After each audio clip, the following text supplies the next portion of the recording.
deficiencies, and in future we will market our produce also.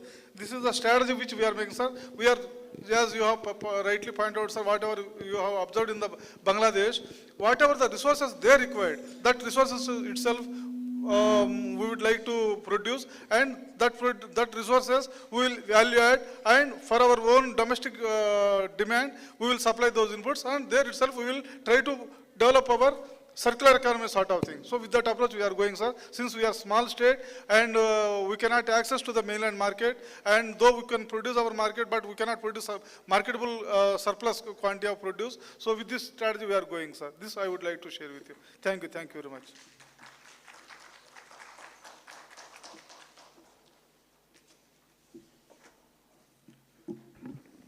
Thank you so much, sir. Now I'd like to call upon representatives for World Bank.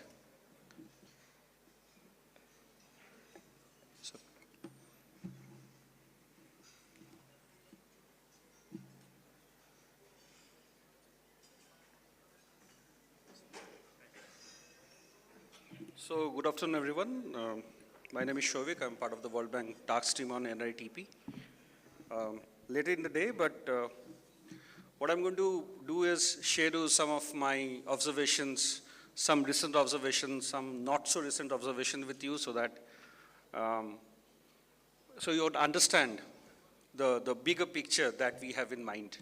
And when we talk about producer collective, when you talk about Lakhpati Kisan, when you talk about value chain. So I'm just coming from the Barwani district of Madhya Pradesh. We were there in one technical mission, and I was interacting with one lady, and when we were trying to inquire how much she earns, she gave us a prompt response of 20,000 rupees per month. Impressive, right? And when we did a deep dive to understand where are those money coming from, the sources, she actually counted us 5 or 6 different activities to me. She said that she earns something around 7,000 to 8,000 rupees from a tailoring unit she's part of per month. She earns around 2,000, 2,500 rupees from dairy activity, which has been because of NRLM. Because now she's a part of an SAG, she has taken a loan and she is able to buy a cow. And mind, this is a Bhilala tribe community member. She earns something around 2,000, 2,500 rupees approximately per month from goat rearing activity, though it's not very monthly. It comes like maybe once or twice in a year. And then similarly, she sort of counted me that she earns another 5,000 to 6,000 rupees from agriculture. Not necessarily because of the intervention from NRLM, but the one sheet that she counted me in is about the cost reduction that has happened in the production activity of cotton and soybean that she grow because of MKSP. So if I really look at the model of Lakhpati Kisan, which actually originated in MP in the year 2014-15, I see and understand that if you want to make a woman Lakhpati Kisan, one specific sectoral activity may not be enough. So we may have to work on multiple areas, multiple sectors to make this woman a Lakhpati Kisan or Lakhpati Didi in the long run. Having said that, we also need to understand that there is an element of sustainability in this entire initiative that we are doing, right? So 20,000 rupees currently should not reduce to 15,000 rupees in the coming years. And that is a possibility. We all know that currently India is going through a rice crisis.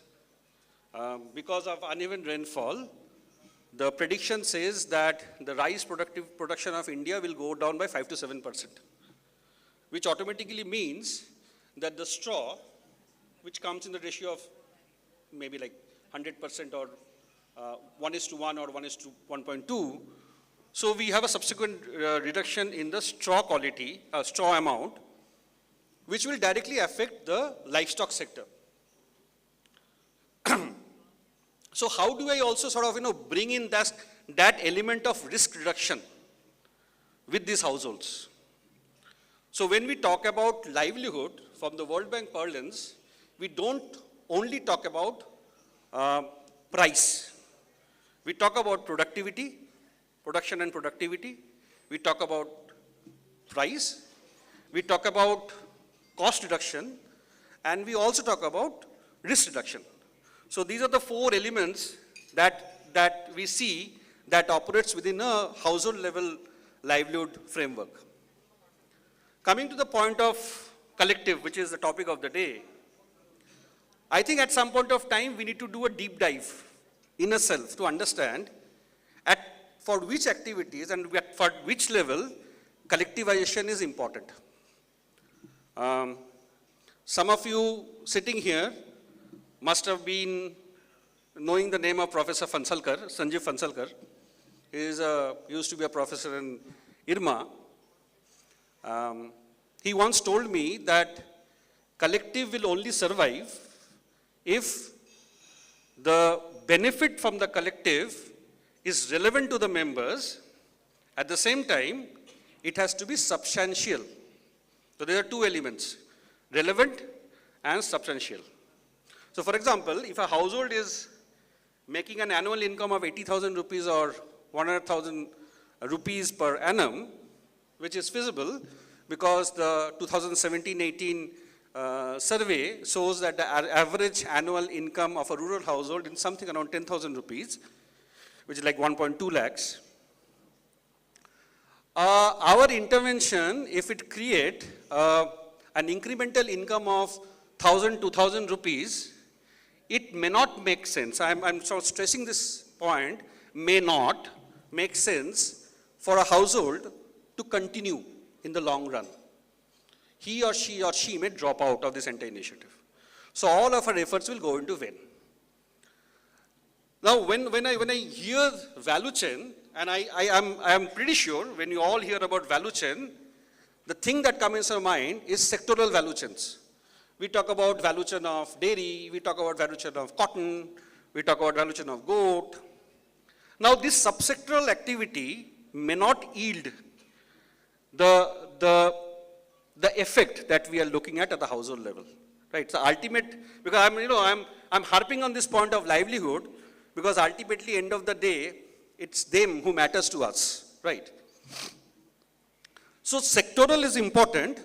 For example, if you're starting a business like poultry, not backyard poultry, I'm talking about broiler poultry, with a flock size of 1,000, 2,000 birds, which will make an average annual income of 80,000, 85,000 rupees per annum, I would say please go for a sectoral activity. But if I am doing a hybrid activity like some training and some input supply on agriculture, maybe with tomato for that matter, because I recently also visited Jharkhand. I saw women growing tomatoes there, only in 30 decibel of land. Ultimately, the net benefit of all the collective action ends up with 3,000, 4,000 or 5,000 rupees of incremental at the household level. Personally, I don't see much value being added to that member's life, right? So now, these are points I want to throw in front of you, just to ponder on this. So I personally don't have an answer. So we have to navigate these questions and come to a sort of a solid foundation of intervention. Now coming to some of the collectives that we're talking about.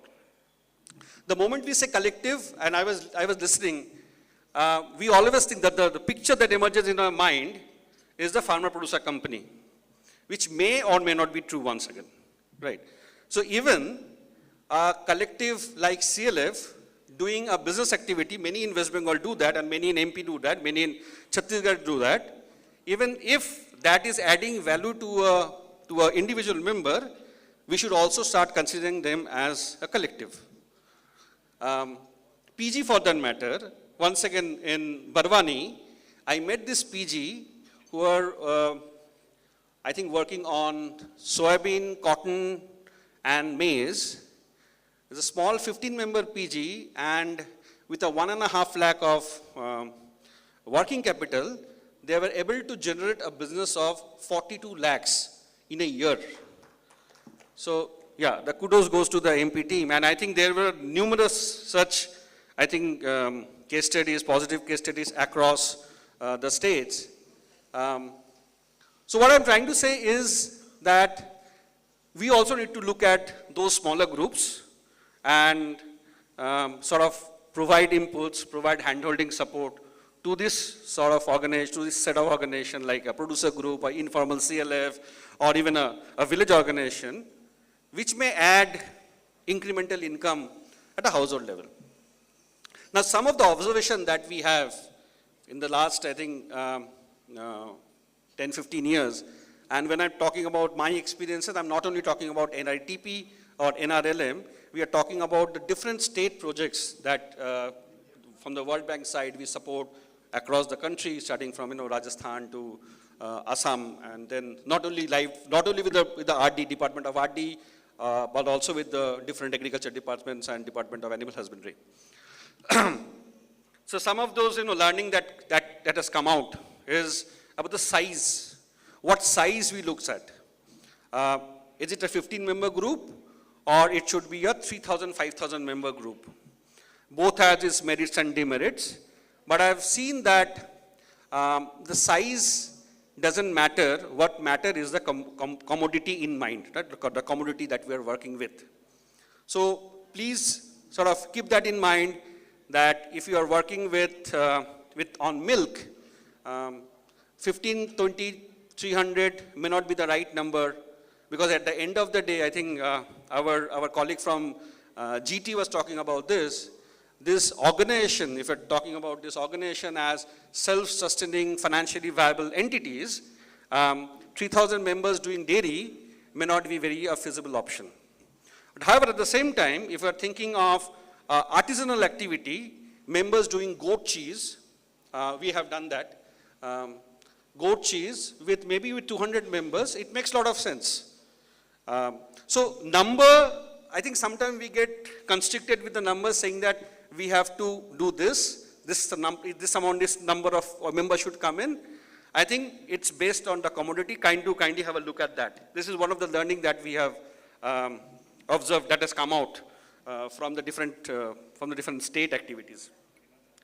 The second point is about the experience also says that we started, for example, World Bank started promoting producer companies way back in 2005 when the producer company law came into the picture, and we were mostly dealing with male at that point of time.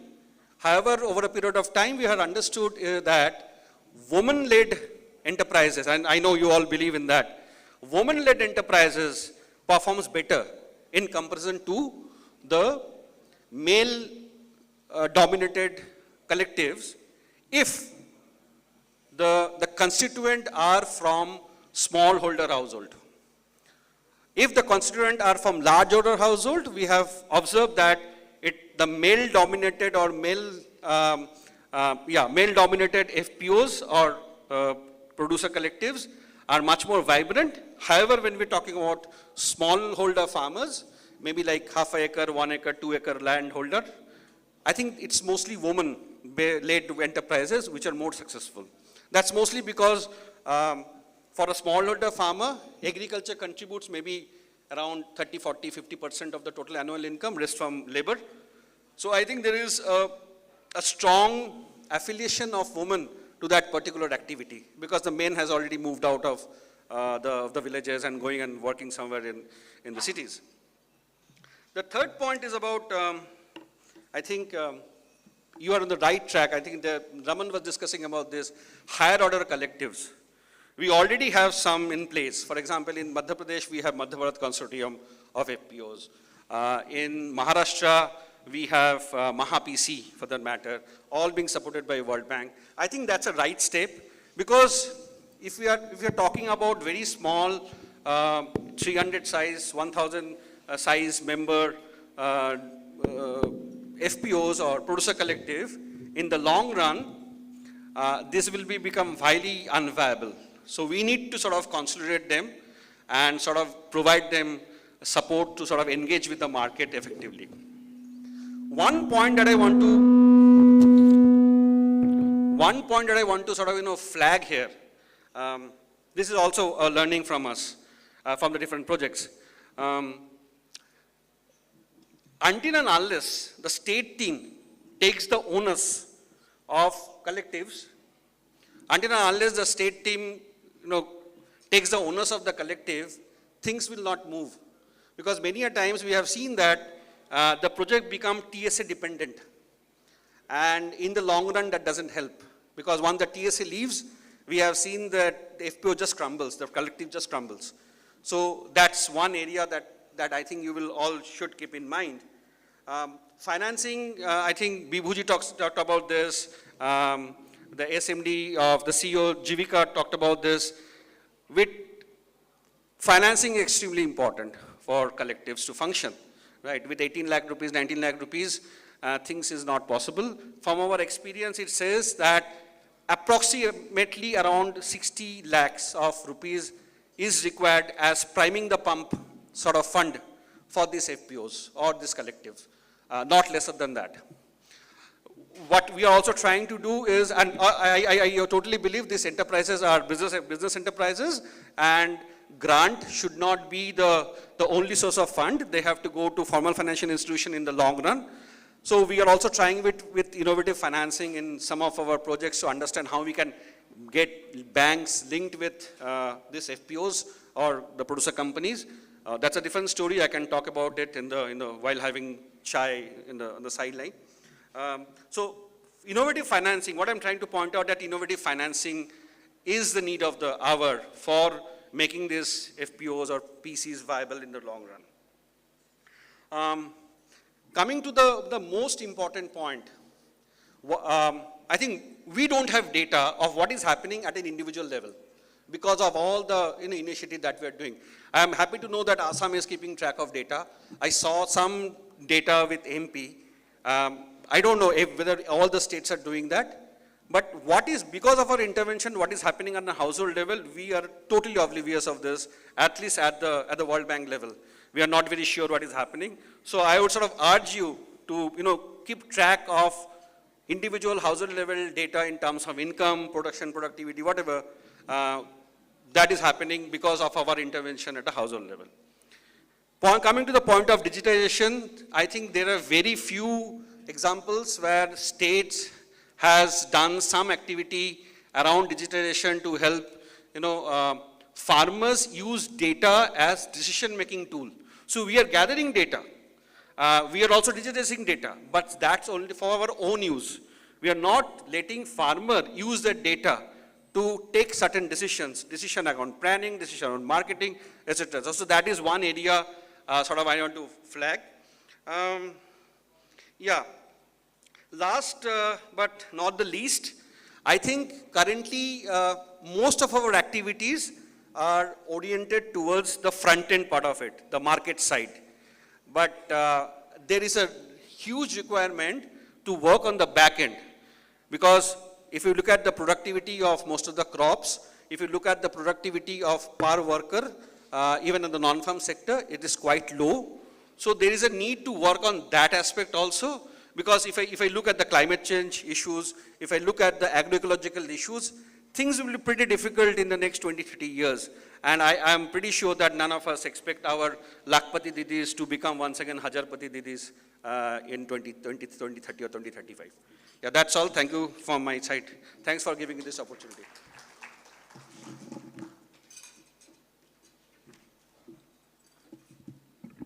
Thank you to World Bank. Now I would like to request Ernst & Young EY representatives to please come and give their presentation. And also like to request all the participants and speakers to please keep a note of their time, because we are running short of time. Please try to wrap it up in 3-4 minutes. Thank you. Dinner will be served here only.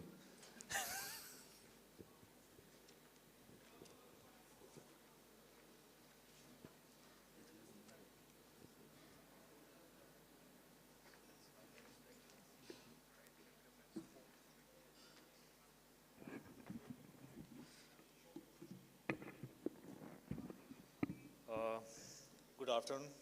Now it is good evening to everyone. Thanks for giving an opportunity to speak here. I would like to share some of the best practices that we have done in EY. It is, what, 2 minutes? Okay, take it.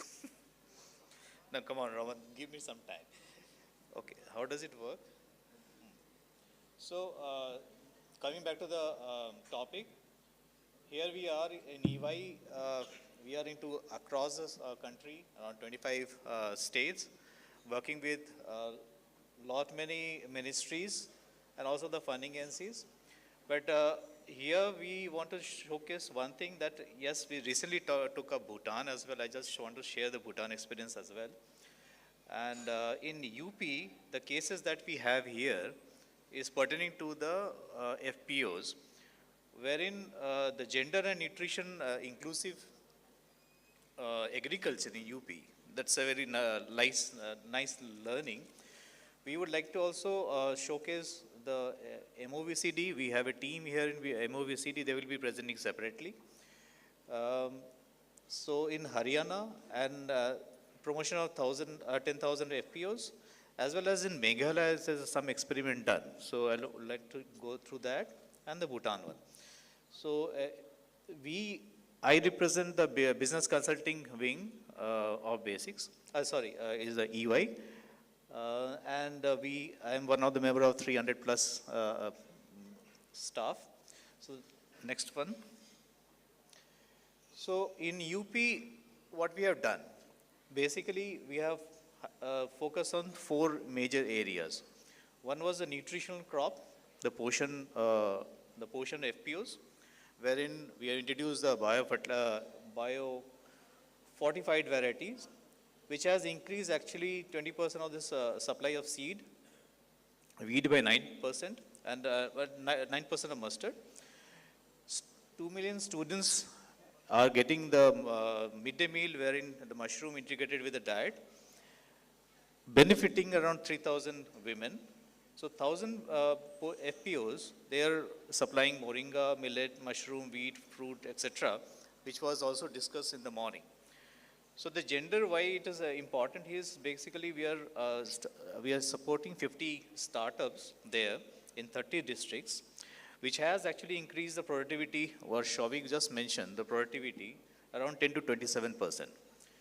Then we had this connection with this climate smart tech. Why? Because the 32 dealership with FPOs were organized. So market ecosystem plays a very big role, which was also discussed many things here, which actually gave into this 11 million revenue into private sector linkage, which is apart from the fund that we are already having here in NRLM. And in agro export business in 2022, we have actually contributed to something around $5 billion. And the district level roadmap was very important for the supply chain management, which has attracted capital. So there was a discussion how to attract capital, right? So I'm sharing UP, you are from UP, right? So better give me some support. So digital architecture, that also played a very important role, Shavik has mentioned right now. This has actually is FPO Shakti portal, which has been launched by the CM, Honorable CM of UP. And it has got a good, buzz across, which actually reduce the turnaround time. So something around 3.6 million farmers reached, and 1.5 million women reached, around 25% increase in the gross key project. So what we have done, somebody also talked about the digital platform. So this intervention actually helped in creating, I'm just skipping this slide because these are basically the digital public goods as well as the models, which is actually helping on this portal, this Shakti portal. Colleagues from UP may like to share later on when they present between the farmers directly. Not that it is for our MIS or managing the project at the state level or at the, it is also gone in for the community level. So entire gamut of things are there in the digital portal. So digitization plays an important role wherein if you want to promote FPOs, because what I just heard over all the presentation, that was a missing link. So we can think about digitization or more data into that so that they can access. So these are the data points. I'm not going to the detail of this, but actually it helped. Some of them have got awards also. 3 of the FPOs have got award from the CM's office. So these are the things that we have done. What we are things? 3 things: data, information, and transformation. These are the 3 areas that we have worked. Data is digitization of the data. It was required. Then analysis and analytics were done. It actually lead to information generating automated report and the dashboards, wherein this the decision to be taken by the government as well as the community, that was done. And then it actually lead into the weak links of policy. So policy advocacy is another area we have to focus. I was talking to Raman as well. So there are a lot of things to be done when we think about these FPOs. So it's not only one way of production only, or the creating the FPOs or the institution building process, wherein the capacity building is plays also an important mechanism here. The technology also plays an important role, as well as the finance. So there's a lot of other factors involved to promote those kind of an FPOs. So here's a success story, Balrampur. जानते हो ना? हाँ. So Balrampur में क्या हुआ? These are the challenges. Somebody talked about what are the challenges. So the challenge was working capital. Second was बिल्कुल market से link नहीं था, is no exposure, no knowledge. So post-harvesting practice again is a problem that we felt. Limited understanding of quality parameters of paddy, like what is required for the market, that was missing. And this market access, totally missing. So intervention by the TSU, that EY was on TSU here, these are the areas that we done. I'll say business plan played a very important role. So preparation of business plan into detail, like futuristic, what is the yield that you are going to do? What is the future plan? What is the market you're talking about? What is the quantum of production you're talking about? So those 5 things actually played an important role. So getting the buyers, sharing the samples, linkage with the private millers, that also played a very important role. Financial linkage with the credit, as somebody talked about credit in the morning. So this post-harvest management training also played an important role, which actually inclusion of nutrition crop, the biofertile crop, that also is important. So the journey that Mr. Kanhayat Lal Tiwari says, the CEO, is very good. He is appreciating the things that has been happening here. But the intervention actually yielded up a lot of things. If you see, then the estimated, so the variety that the crop variety has been introduced, which actually yield higher price. Some 40 lead market farmers members actually had to train in post-harvesting, which actually somebody talked about the packaging also. So that actually helped in an increase of 15.8 crores incremental revenue. ये तो आप खुद ही पढ़ सकते हैं कि कृषि क्या उन्होंने क्या बताया. I'm skipping this slide because my colleagues are also here. They will be talking about this. I'll share around the Haryana one. Very simple. It is TSU. What we have supported is basically the value chain. Quinoa is the product, and ginger, and potato and tomato. Shavik was also mentioning that. Now, infrastructure is an important role here because this was lacking. Sir, you have mentioned in Tripura as well, right? So you're taking up some existing infrastructure. It actually played a very critical role. So part of a pre-LOI, that project appraisal committee for CCDP, this is a project, actually they have sought in some infrastructure which actually helped this processing units. So sourcing investors of MOPI schemes for Haryana. Then market linkage, there are criticalities of supporting FPOs in partnership. contract farming, market linkages, and the value chain development. So these are the partnerships that we have sought out, including Ninja Card, Source Phase, and these are the products. So the key impact is basically the market linkage, the MOU signed. Second was basically the market linkage of Kinno, the one of the product, that's the FPO. 700 metric ton. The potato and tomato, they have reached a great number, 1,000 metric tons. Strawberry was also introduced. So actually, Shavik was talking about a product mix. The basket should be a product mix. So these are the things that we have done with in Haryana. Go to the next one. Meghalaya, what we did, there's another case, Northeast. So Meghalaya LAMP, actually we are working with them. So to increase the family income, the quality of life, and the sustainable livelihood opportunity. Wherein the challenge and the problems that were listed out was again the same, the working capital Naita, awareness of the value addition, then the potential of agri crops, aggregation, middleman. We are also doing the aggregation, right? Many of the state is also doing aggregation, and lack of standardized POPs. So setting standards also is an important at every level. Here we have our key intervention, PM Kisan Action Plan we have introduced. So that actually help in three things. The Lagadong turmeric, piggery and milk, wherein in-house value enhancement, what Shavik also was mentioning right now, it has increased and created an alternative market channel that actually helped in technology infusion and development export protocols. So what they have done is this Kinno, actually they have sent something around 5 ton of Khasi mandarins to Dubai and Doha and Abu Dhabi. So this was a great achievement for the community.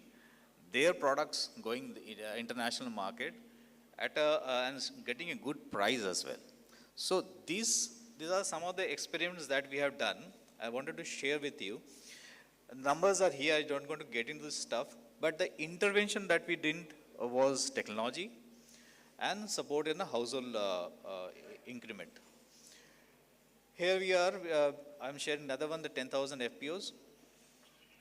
The same story here, the market linkages and all.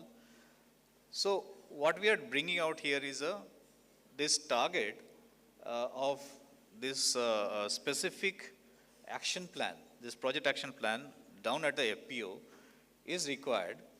So a MIS dashboard is important, wherein the buyers and sellers, everybody comes in a one platform, they share it, they get a Dhruv- benefit out of that. Dhruv, sorry to disturb you. Just pinpoint the things in each slide which they can associate with. That will be of help because this concept is known to everyone. Means your key best thing here, they can associate with. And you can run through. Otherwise, we are actually running short of time. Done. So what we are emphasizing here is basically the action plan, the business plan actually. Then we are talking about a knowledge system, dissemination, the architecture of technology, and then handholding, the training and all. So NRLM is doing that. There's in the business plan as well. So it actually helped in production as well as the value chain development. This Bhutan example is also the similar, but these are the takeaway in 1GP. That they also have one concept like ODP. Here we are talking about the value developed, which is basically increasing the capacity. Third is the procurement equipment, some training programs, and market linkage. So the value that you see before and after actually improved the quality and got the good price in the market. It's very simple. There are a lot of testimonials from Bhutan. That is from my side. Thank you, Raman. Thank you, everyone. Great.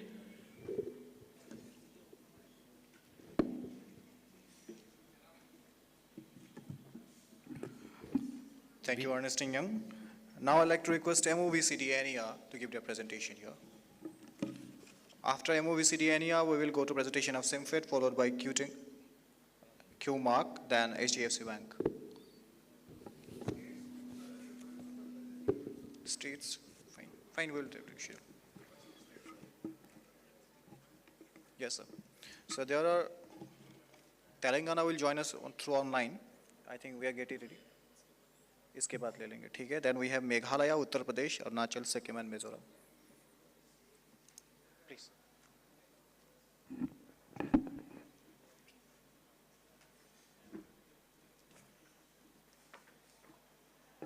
Good afternoon, a very warm welcome to all the dignitaries below the stage. And I would like to thank MORD for giving us such an opportunity. Now coming to the scheme, Mission Organic Value Chain Development for Northeastern Region. So this scheme is, it's a centrally funded scheme by Ministry of Agriculture and Farmers Welfare. So as you can see in the screen itself, so it's a 100% centrally sponsored scheme by Government of India. Launched in 2015 to 16, and it's implemented in all the 8 states of Northeast. So the beauty of this scheme is that it covers all the segments, starting from production till the, marketing, from the producers till the end consumers. As you can see, it has a component of cluster development, where, the FPOs or the FPCs are formed with, in the 10,000 FPOs cost norms. Then we have a component for handholding and capacity building also. We have, this scheme mainly focus on those products, type of like market-oriented production, like crops which are mostly have marketable surplus and have got some specific market in case of northeastern regions. So in case of, we provide the organic certification also, it's mostly the third-party certification. And then there is value chain production also, which is the most important thing, where, starting from seed material, they have on-farm and on-farm inputs also. We provide quality planting materials also. We have component for custom hiring centers also, where it can be a type of helpful for the, in case of like NRLM, the self-help groups can avail this kind of facilities also, if there is a type of convergence or type of, we'll discuss in the later slides. So even there is a component for value chain marketing also. So till now, we have covered like 1.73 lakh hectares which are certified under organic, with a benefiting more than 1.8 lakh farmers, especially from all the 8 states of Northeast. Till now, we have formed like 379 FPOs or FPCs in Northeast. And now coming to this value chain post-harvest management, where the FPOs or the FPCs can, have a value addition of their produce, as most of my previous speakers have focused or said mostly on the value addition part. So in this scheme, we have a component for the value chain post-harvest management, where the FPCs can have seed stores or warehouses, then can have a collection and aggregation centers also, can have transport vehicles.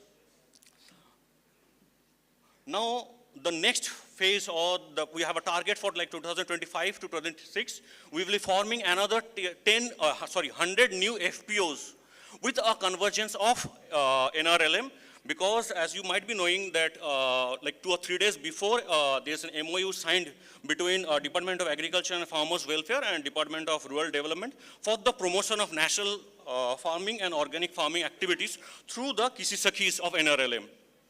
So we'll talk about the convergence also. So these are some of the brands that has been developed under MOVCD, each state having their own brand, like a type of state brand. So in case of like Assam, if they are going to sell those, this SHGs or the village level organizations or the FPCs, if want to sell their produce outside of the states, can they promote the states also under this brand? Just to give a small success story, we have like ample number of success stories from the scheme. Just citing one example from Nagaland. It's a Changsu organic kiwi producer company from Nagaland. The FPC was incorporated in 2020, within 2 or 3 years, this FPC could make a turnover of more than 2 CR. And kiwi being their only crop. So how did that happen? That happened because of the capacity building that has been provided, the market linkages that has been provided to them, and we all have been talking about the collectivization. So because of these 500 farmers, when collected, could sell their produce in a better manner to much established brand or to better e-commerce platform also. Now the FPCs are also planning to go for value-added products of kiwi also. So even we are hand-holding them in type of capacity building from some institutions like Manage, IIHR, ICS, even KVKs also for capacity building. So this is also another classic example where, Raman sir was always saying to leverage the strength of the private entrepreneurs or our private players. So this is a model where our private players have invested in a type of a PPP model in a unit that has been owned or developed by the Department of Horticulture in Manipur. So what will be gaining from that, what the FPOs or FPCs will be gaining from this kind of model is that the capacity building and the technology transfer to the FPOs, when they all are producing crops in throughout Northeast. But there is some kind of lacking when it comes to the marketing part, some kind of specifications or standardization of products. So this kind of trainings are provided by this kind of entrepreneurs can build the capacity of the FPOs or the FPCs. And there even we encourage some kind of buyback agreements also, or type of contract farming also, which will at the end of the day will help the communities or help the farmers. Because we have been talking about convergence of, there are whole lot of schemes that have been implemented in Northeast or in overall India. But as Raman sir was saying, convergence of the benefits of all the schemes could be helpful, because everything has been, if we all work in silos, then the outcome will take some time. But if there is convergence between the schemes, then the main objective is to uplift the community, which will be achieved at an earlier time. These are some of the major export, because as during, for the main objective of this scheme, MOVCDNE are to promote exports, organic exports from Northeast. So these are some of the commodities like Khasi mandarin from Meghalaya, Assam lemon from Assam, pineapples from like Meghalaya, Tripura, and even Manipur also. So now coming to, the convergence part. So we are also discussing of having 2 model FPOs in Assam and 2 model FPOs in Meghalaya, where the basic structure will be the self-help groups. So in case of MOVCDNER, we have the focus interest or the farmers interest group, and then they have like clusters, and then this forms the FPCs or FPOs. So similar type of model the NRLM is also having. The self-help groups, they can be, there is a village level organization, and then they have the cluster level federations. So the village level organizations or the cluster level federations can be the FPOs in such situations, where we have distributed the responsibilities also, where the state lead agencies will be, the responsibilities of the state lead agencies, and at the same time, the specific state SRLMs also. These are, we have already discussed the responsibilities of, responsibilities for the forming of these 2 FPCs in Assam and Meghalaya. That's all from my side. Thank you.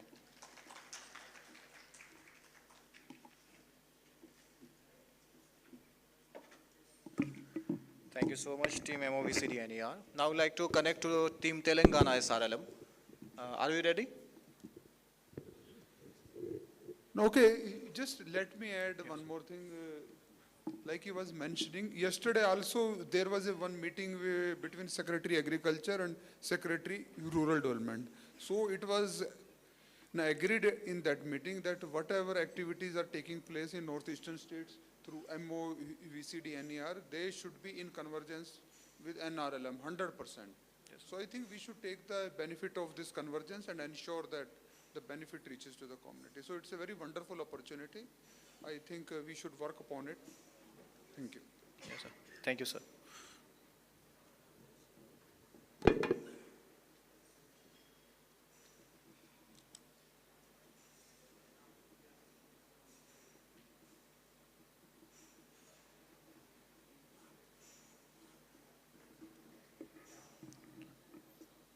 So, ready?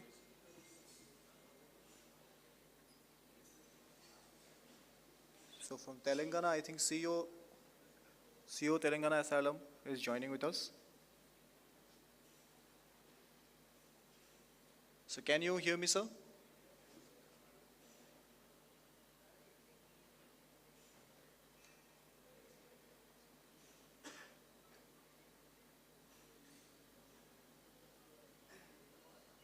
The Honorable Minister Garu, so he may join at any time. If ASR permits, so I will run through the presentation. Okay, okay. Audible? Yeah, you're audible, ma'am. Yeah.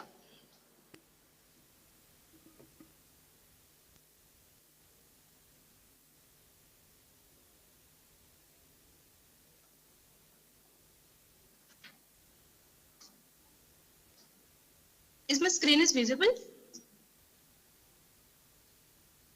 Your slide is visible, ma'am. Yeah. Thank you for giving me this opportunity. Like any other SRLM, SERP also working with the like marginalized households. So currently we are working with 46 lakh plus marginalized households within Telangana and about 6 lakh SHG federations. As a part of the livelihoods program, we have started working on FPO's promotion, Farmer Federation's promotion since from the 2016. But after working with the individual farmer producer organizations, the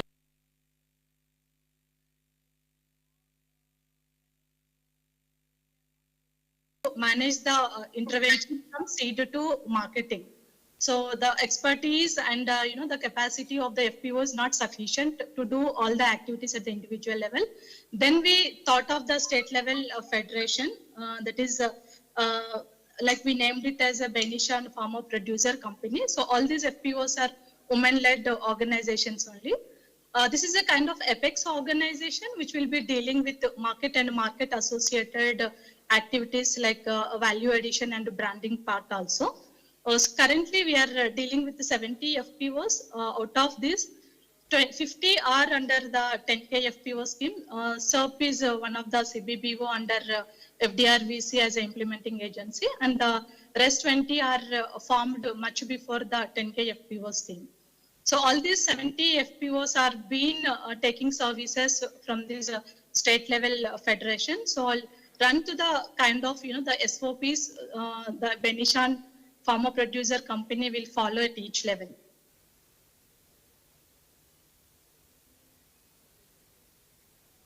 Yeah, this is the organogram. You can see the different levels of organizations placed at different stages. Like farmers are at the base level, like they are the shareholders, the primary producers of the FPOs. And at block level, there will be the farmer producer organizations, and few of them are registered under the Companies Act, and few of them are under the Cooperative Act also. Above this, there is a FPO federation which will be giving services to all the 70 FPOs. So there is a clear role clarity between these FPOs, like the FPOs placed at the block level. That is, a few are at the single block level, and some of them are even at like it's a like multiple blocks also together formed as a FPCs.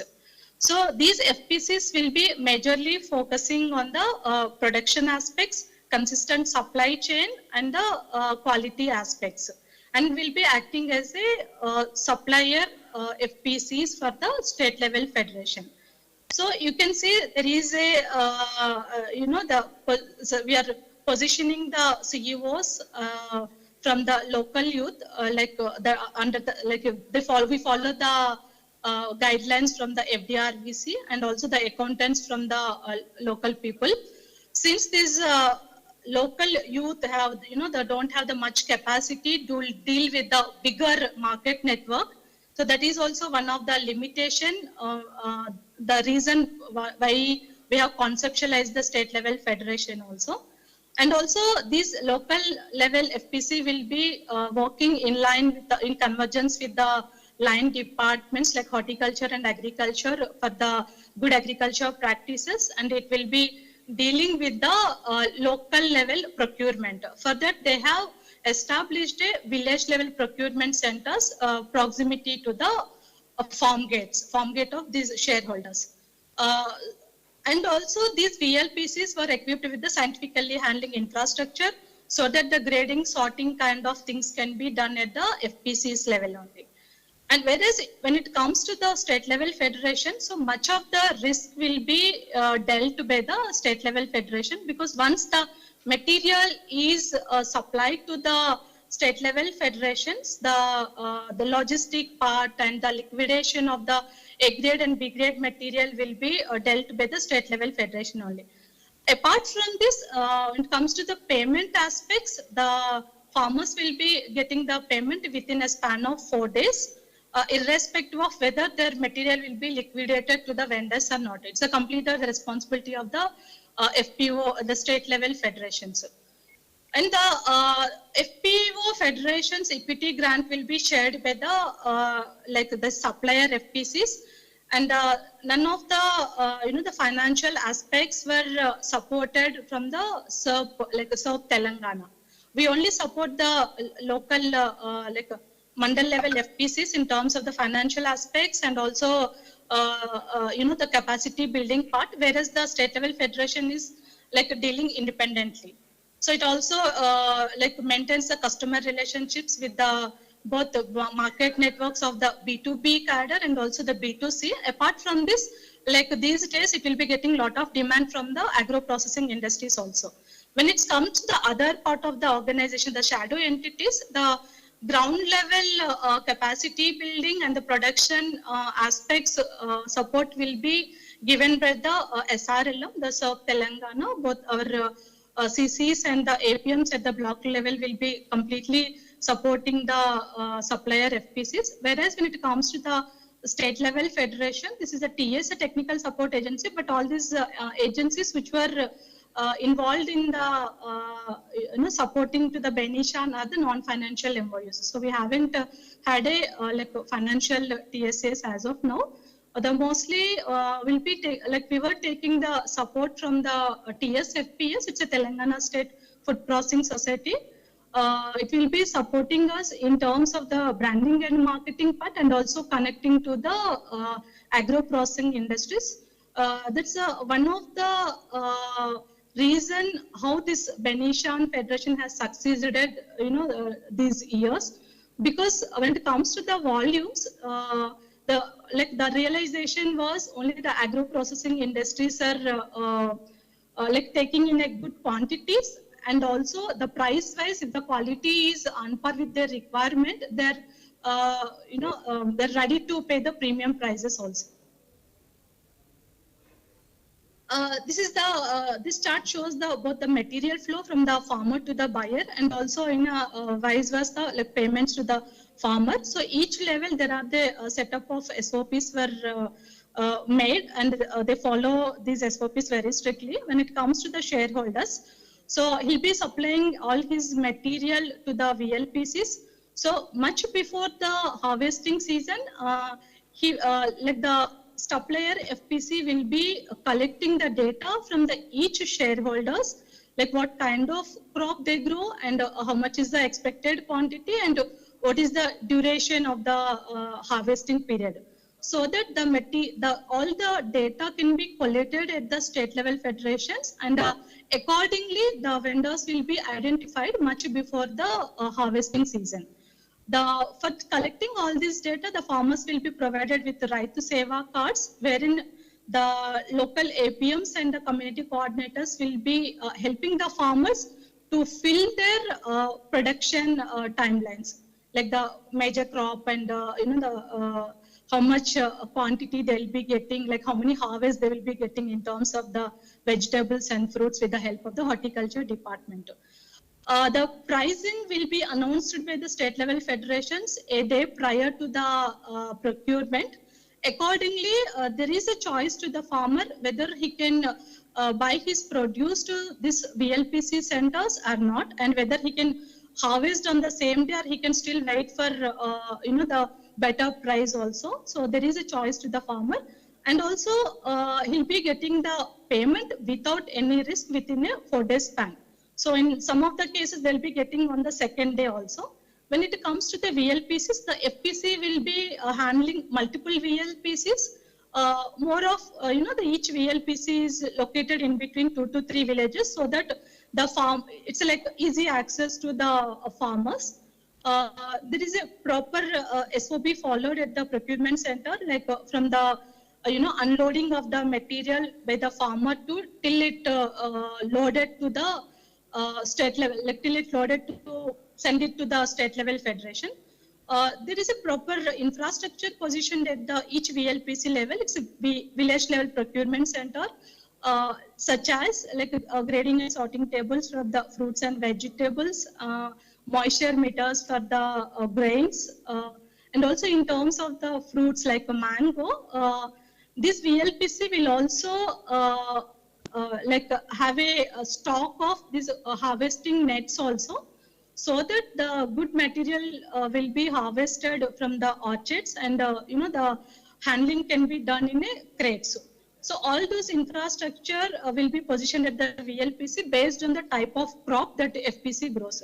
And the primary level of cleaning and grading can be happened at the VLPC level. At the same time, the farmer will be getting a message saying your supplied material has this much of A grade and this much of the B grade, along with the value also, how much he is going to paid on his bank. So the complete operations from the procurement to the buyers will be, we are digitalizing in a value chain mode, like from the procurement at the VLPC to the complete to the end vendor. And once it reaches to the state level federation, so again the second level of grading will be happened at the state level federation in terms of the fruits and vegetables, and those graded material will be segregated according to the indents it gets from the MRTs. So the state level federation has a proper MOUs with the 30+ MRTs, modern retail traders. And also the second grade material they'll be supplying to the local traders and some canteens, and also to the few hostels. And some of the second and third grade material they'll also supplying to the agro processing industries if it meets the requirement of the agro processing industry. In terms of the grains and the spices like the chilies and turmerics, it has a tie-up with some exporters also.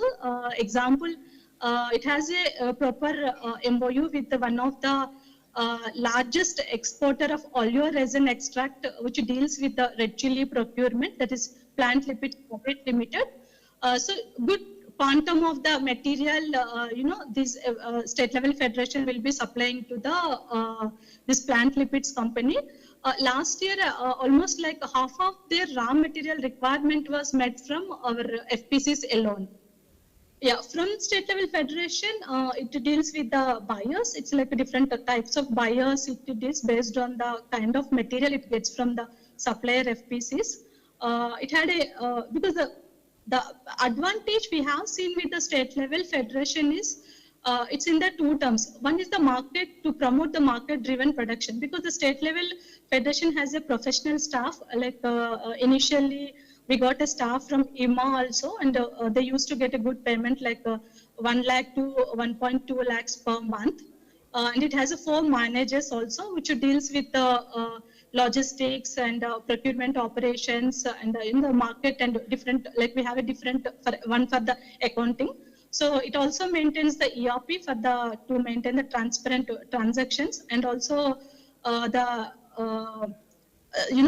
like time to time, it will communicate to the FPCs also once the material is liquidated to the buyers. So to which buyer it has liquidated and what kind of price the material was offered, all those details will be shared with the respective FPCs also.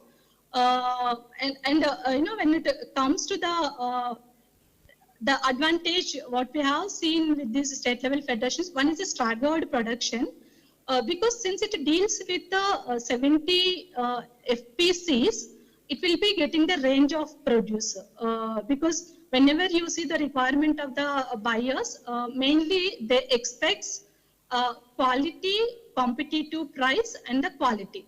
So in terms of the quality, since the grading will be happening at 2 levels, and also the Benishan will be having a clear-cut idea of what kind of material goes to the which vendor. So it will be training to the FPCs also. Similarly, it will also request the buyers, say example, Ratnadeep, Reliance kind of buyers.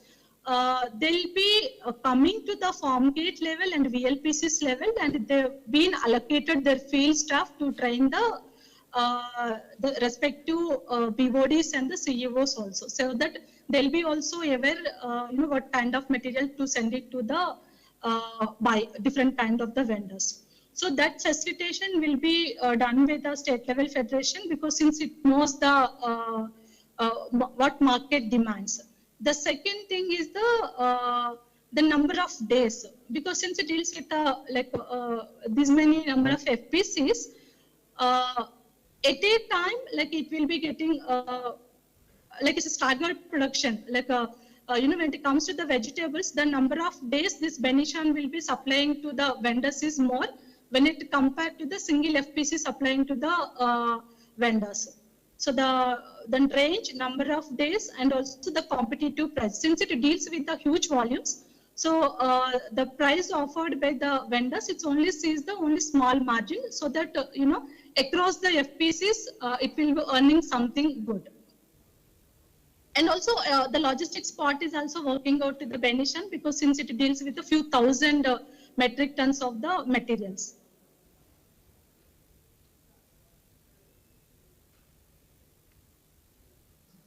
These are some statistics. Initially, like it was registered during the September 2019. So initial year was a lot of struggle to understand the SOPs, whether they works or not. So there was the meager amount was, there was a very meager gross margin at the end of the year, then the financial year, and it could able to do only 1.3 crores of the business during its initial year of the registration.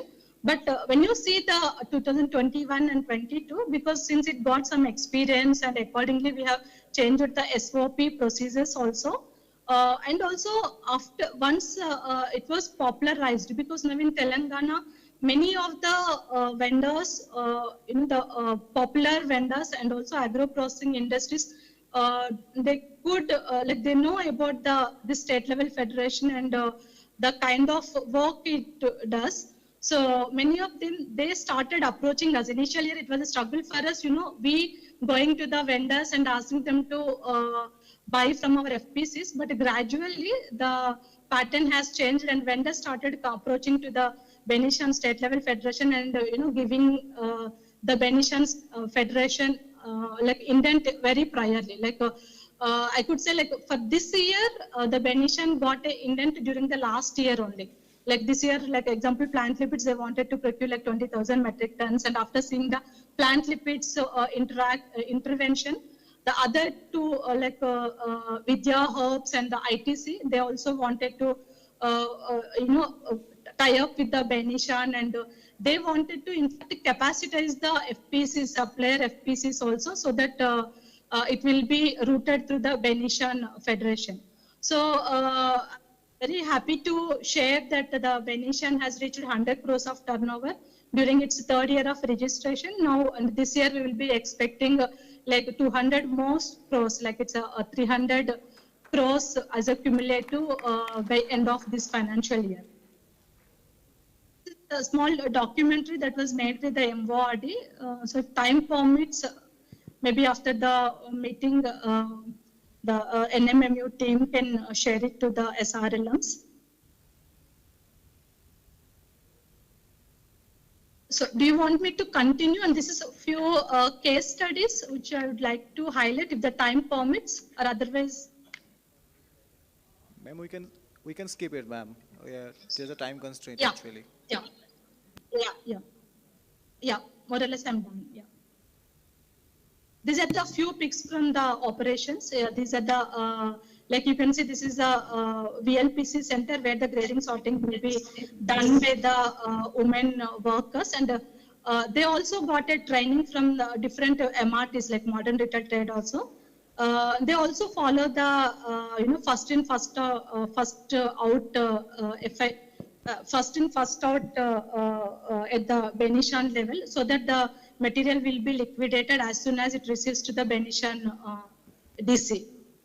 And this is the custard apple procurement. This is the custard apple like pulping processing center has established at the few of the FPCs level, and it was tied up to the scoops. Yeah, these are a few other pictures. Thank you. Thank you so much, ma'am. Thank you so much for connecting with us through online mode. Although it would have been very much better if we could have met offline. Although anyways, it is a very good presentation. We will keep note of things that you have mentioned here. And now I would like to move to our next presentation given by Meghalaya SRLM team. Again, I would like to request the speakers to please keep a note of the time because we are running out of time. And here it's given permissible for 10 minutes, so please keep a note of that. So from Meghalaya SRLM, 5. From Meghalaya SRLM, yeah. ये जो state level federation का presentation we just propose this presentation from Telangana SRLM just to give you a glimpse of the state level federation, how Telangana SRLMs within a span of 3 years period, how they have federated the state level federations. And you could have seen the clarity of the roles and responsibility of each and every organizations, be it the producers company state level federation, be it the district level producers company, be it the technical support agency, be it the SERP Telangana itself. There is a clear demarcation of role and responsibilities. When the business part of it, the FPO is totally into it. They are not thinking about any other business kind of thing. But for mobilization and other support, they are taking support of technical support agency and SERP. Now, what is the strong point? They are having a dedicated qualified staff with detailed standard operating procedures. Although we are planning for a workshop there in Hyderabad, I would request all state, if time permits, you go there to Telangana, visit the state to have a sense how they are functioning. Thank you. Sir. And there is one more thing, that if you do a business of 1 crore, then you can keep the people according to your revenue. You may keep the people for 30,000, 40,000, 50,000. But if you do the business of 100 crores, then you can keep the people for 1 lakh, 2 lakh, 3 lakh. Then the more professional and more, I think, वो कहते हैं ना जैसे जितना घी डालोगे उतना ही सब्जी कहते कि बढ़िया बनेगी. सीधी सी बात है. तो अगर आपको कहते कि सूखी रोटी खानी है तो बात अलग है, लेकिन अगर घी के साथ चौपड़ के रोटी खानी है तो आपको वैसे ही करना पड़ेगा. मतलब बड़ी स्केल पे सोचो तभी काम होगा. Thank you, sir.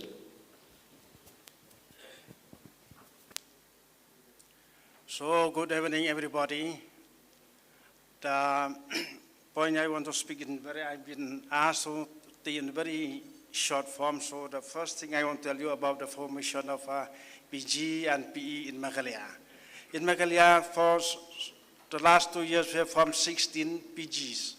But I'm very sorry to tell you now that out of the 16, only PG which has been turned to be PE, that is on Erisil. Whereas those PG formed on agriculture and livestock side all have been defunct. And the reason that they defunct is that some years back that one organization known as Meghalaya Basin Development Agency, they have recruited both male and female members and they formed the SAG members. And that SAG members, they form also this PG group. And this PG, they have been giving them up to the tune of 5,000 per member. So even those 15 PG, which we have already joined there to this MBDA. And MBDA is an agency till today also is working, recruiting people to form the PG both on both the gender. That means a male and female gender has been allowed to be the PG member on that MBDA. And for that reason, we are a little bit a challenge for us to form some more PG in the areas where this MBDA already taking place. And as of now, we are having also the plan to have this TOT and formation of producers group as proposed through NMU for conducting of training has been rescheduled in the second week of September. So we have already planned to have this, and we have already agreed also by the NMU that will be doing it during the second week of September. And the target for 2023-24, we also plan to have this formation of livelihood cluster on poultry, piggery, goattery, then formation of organic cluster in combination with MOPCD and nectar, then plantation of airy food plant with seed and leaf deliverable, rearing of airy silkworm and production of cocoon, fiber to yarn conversion, then formation of PG through existing natural farming block. Then for marketing the purpose, in Makalia we have that organization, we call it MOVE. So that MOVE is a registered society, registered authority for marketing the products of the SIG member. And again, our products will be taken for showcasing to G20 summit, which will be held in New Delhi on the second week of September. Of course, here we have prepared some slide, but I think due to time constraint, we cannot present the slide. So if need be, we can present the slide. It's up to the House. Should present the slide, or that will be okay. Okay then, that's all from Meghalaya.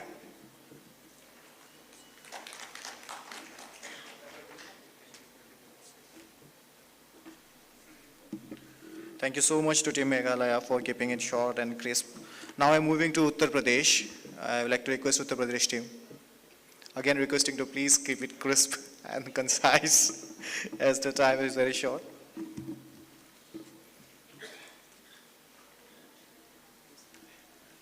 Good evening, everybody. I'm Janmejay Shukla, Joint Mission Director in UP's SRLM. Keeping in mind the size and the population of UP, I may be allowed to have at least 20 minutes time. But you restricted me to just stick for 10 minutes. I will try my level best to stick to 10 minutes time schedule. Sir, allow me to give thanks to you, MORD and the Assam Rural Livelihood Mission to be a part of this national conclave on livelihood, especially to Raman Bhadwa sir and Additional Secretary sir. Because of you people only, we are here showcasing what UP is going to do and what we have done so far. Next, please. Sir, we have activities both in farm, off-farm and non-farm. We have a population of around 23 crores project population, and we have 165 lakh hectare of land, out of which 68% of land is cultivable land that is used for agriculture and agri-related activities. Around 2.33 crore farmers are there in Uttar Pradesh. 65% population is the major source of their livelihood is agriculture and agri-related activities only. So you may have the glimpse of why agri-related activities are very important for a state like UP, which is in the Gangetic Plains. Next, please. Sir, we have big numbers also. We intend to form around 10 lakh SHGs, out of which we have already formed 8 lakh 30,000 SHGs so far. Number of districts we have 75. The members in SHGs are 1.09 crore. Though we have covered 1.18 crores, we intend to cover 1.18 crores households in SHGs. We already have covered around 1.09 crores. It's a big number. We have 75 districts, 826 blocks, and 57,000 plus Gram Panchayat in Uttar Pradesh, and the revenue villages are more than 1 lakh. The households involved in agri-ecological practices are nearly 14 lakhs, and the livestock is 8 lakhs plus. The number of institutions in PG, P, FPO, we have both FPOs from FDR, VC and Samunnati. We will come to it later on. Number of institutions in PG, we have around 3,000 plus PGs. Members are 68,000. You may be getting the glimpse of it here. The average membership is around 21. The fund disburses in rupees lakhs is around 258 lakhs in PGs. So far as we have big 5 Ps in farm activities, we will come to it later on, where the average membership is around 15,000. You were talking about the numbers, so we have the good examples of Ps like Balani, the additional secretary sir had mentioned in the morning itself. So we have Balani and other big Ps in farm activities. We have 25 FPOs in supported by FDRVC and likewise 30 FPOs supported by Samunnati. So next please. The number of districts 17, total PGs promotion 3,000 plus, total number of business plan developed 2939, number of bank PGs account opened to 2623, total number of Mahila Kisan covered by PGs is around 70,000. That's a big number. Number of Udyog Sakhi developed is around 2736, and the number of PG receipt fund is more than 1,000, and seasonal transaction is around 28 crores. The major commodities are paddy, wheat, pulses, mustard, vegetable. Number of PGs, you may have a glimpse of it around. Paddy is a major crop there in Kharif crop in Uttar Pradesh, and in Rabi crop, the wheat is we are the big producers of Rabi wheat. Then pulses, mustard, vegetable, this is the major commodities. Next please. Once we go for the analysis of it, we have producer group 3,000 plus, 2939 business plan already prepared, bank account opened, 1129 PGs provided infrastructure and working capital fund of rupees 2 lakhs, and the 1883 PGs incorporation process is underway, and once it is done, then we will be, that will be followed by the fund transfer. All PGs in 61 districts have prepared their business plan. Then Udyog Sakhi's deployment is already there in 17% districts.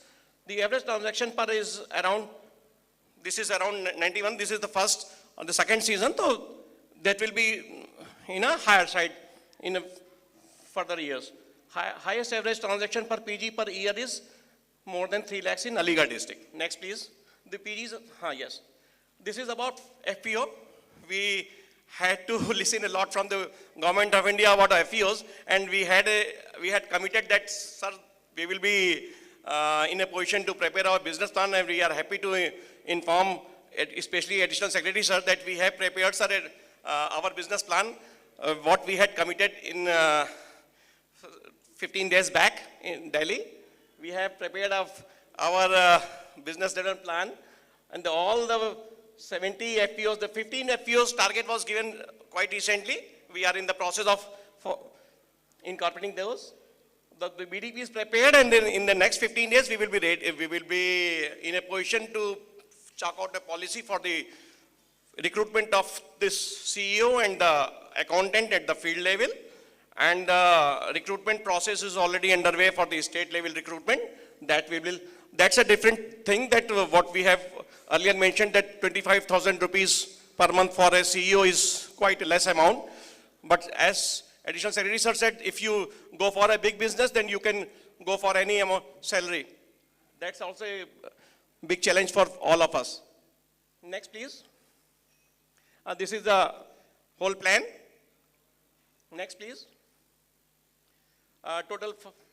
As we said, the total 55 farmers producer organization under 10K FPO promotion scheme.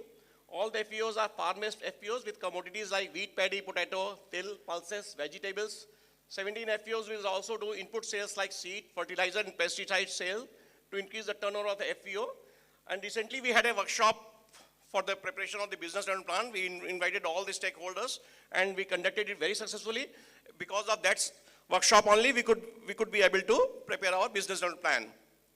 The major commodities what we are focusing on is about the wheat, where the 48 FPOs have identified wheat as a their major commodity, and they average this. This is the summary of the business development plan. What they have prepared, they have chalked out that average surplus production will be around. So once we consider about the wheat, the average cultivation, average production, surplus production will be more than 1,000, and this is the profit per quintal is around 200 to 300 per quintal. This is what we have calculated so far, depending upon the market rates. So likewise, in paddy, it will be around 400 to 500, and in till, which is of course in the Bundelkhand region, this will be around 1,000 to 2,000. And in likewise in butter, the sweet pea, our Jalan and other districts are actually sending the sweet pea to Azad Market, Delhi, and they will be getting the profit of calculated profit of around 800 to 1,500. Next, please. So this is value chain producer enterprises in UP. We have a very big success story of Balni. We have heard a lot about Balni. You may have heard a lot about Balni. I am going to showcase this thing. So large scale PE incorporation is Balni MPCL in Bundelkhand region, then Kashi MPCL, Eastern UP, Samarthya MPCL in Central UP, Sri Baba Gorakhnath Kripa MPCL in Northeastern UP, Srijani MPCL Tarai, and 2 Ps in Prayagraj and Lucknow.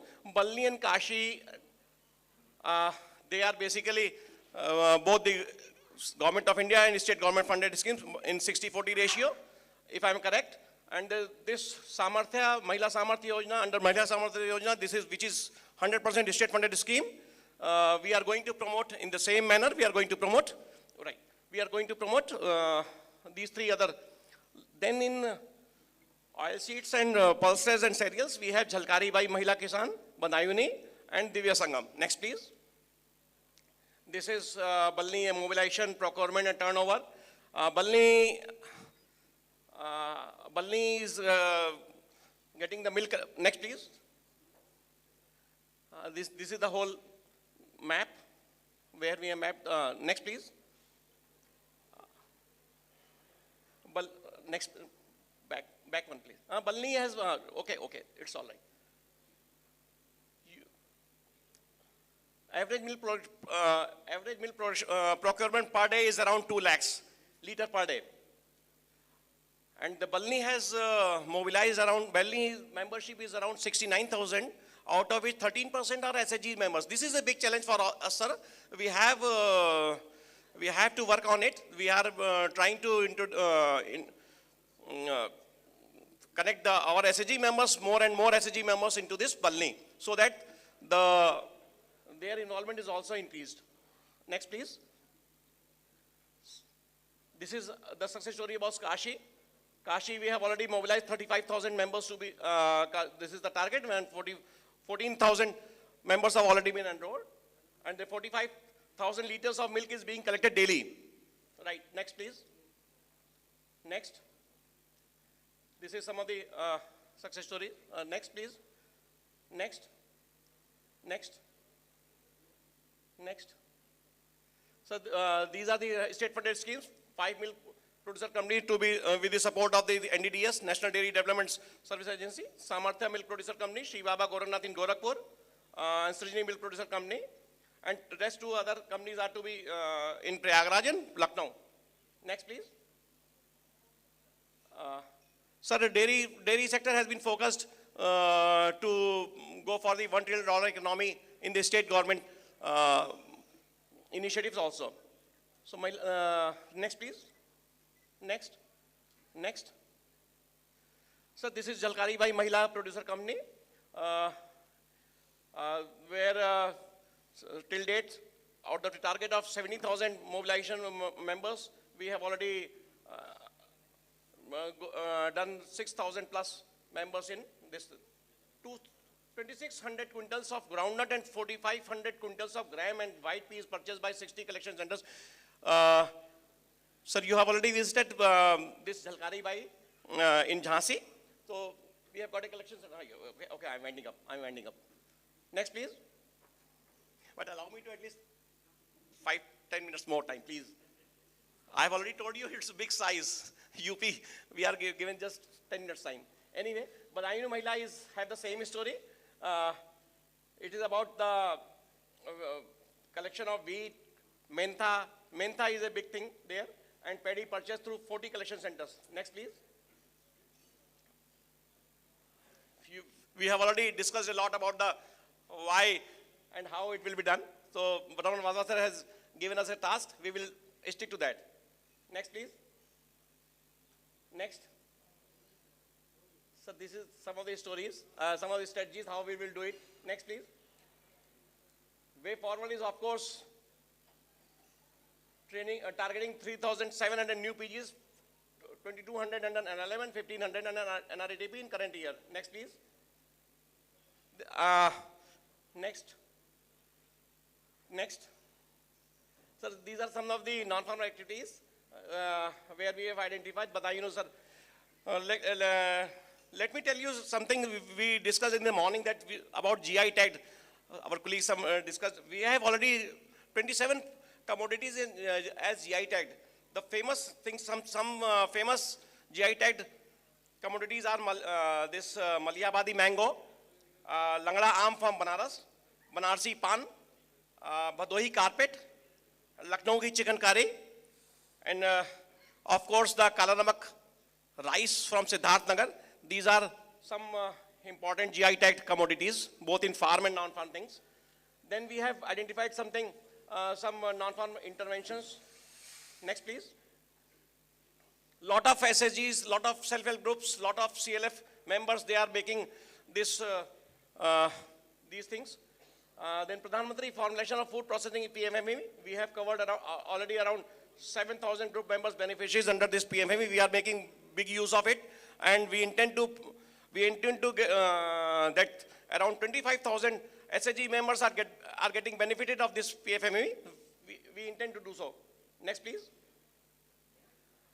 This is one of the success stories of Uttar Pradesh. We have, just as Bihar Ajivika sir in the morning, they told that they have covered all the CSC spaces. Likewise, we have also covered 1200 Prerna canteens are handled by SSG members in Uttar Pradesh, both in DM's and CDO's office, Commissioner office.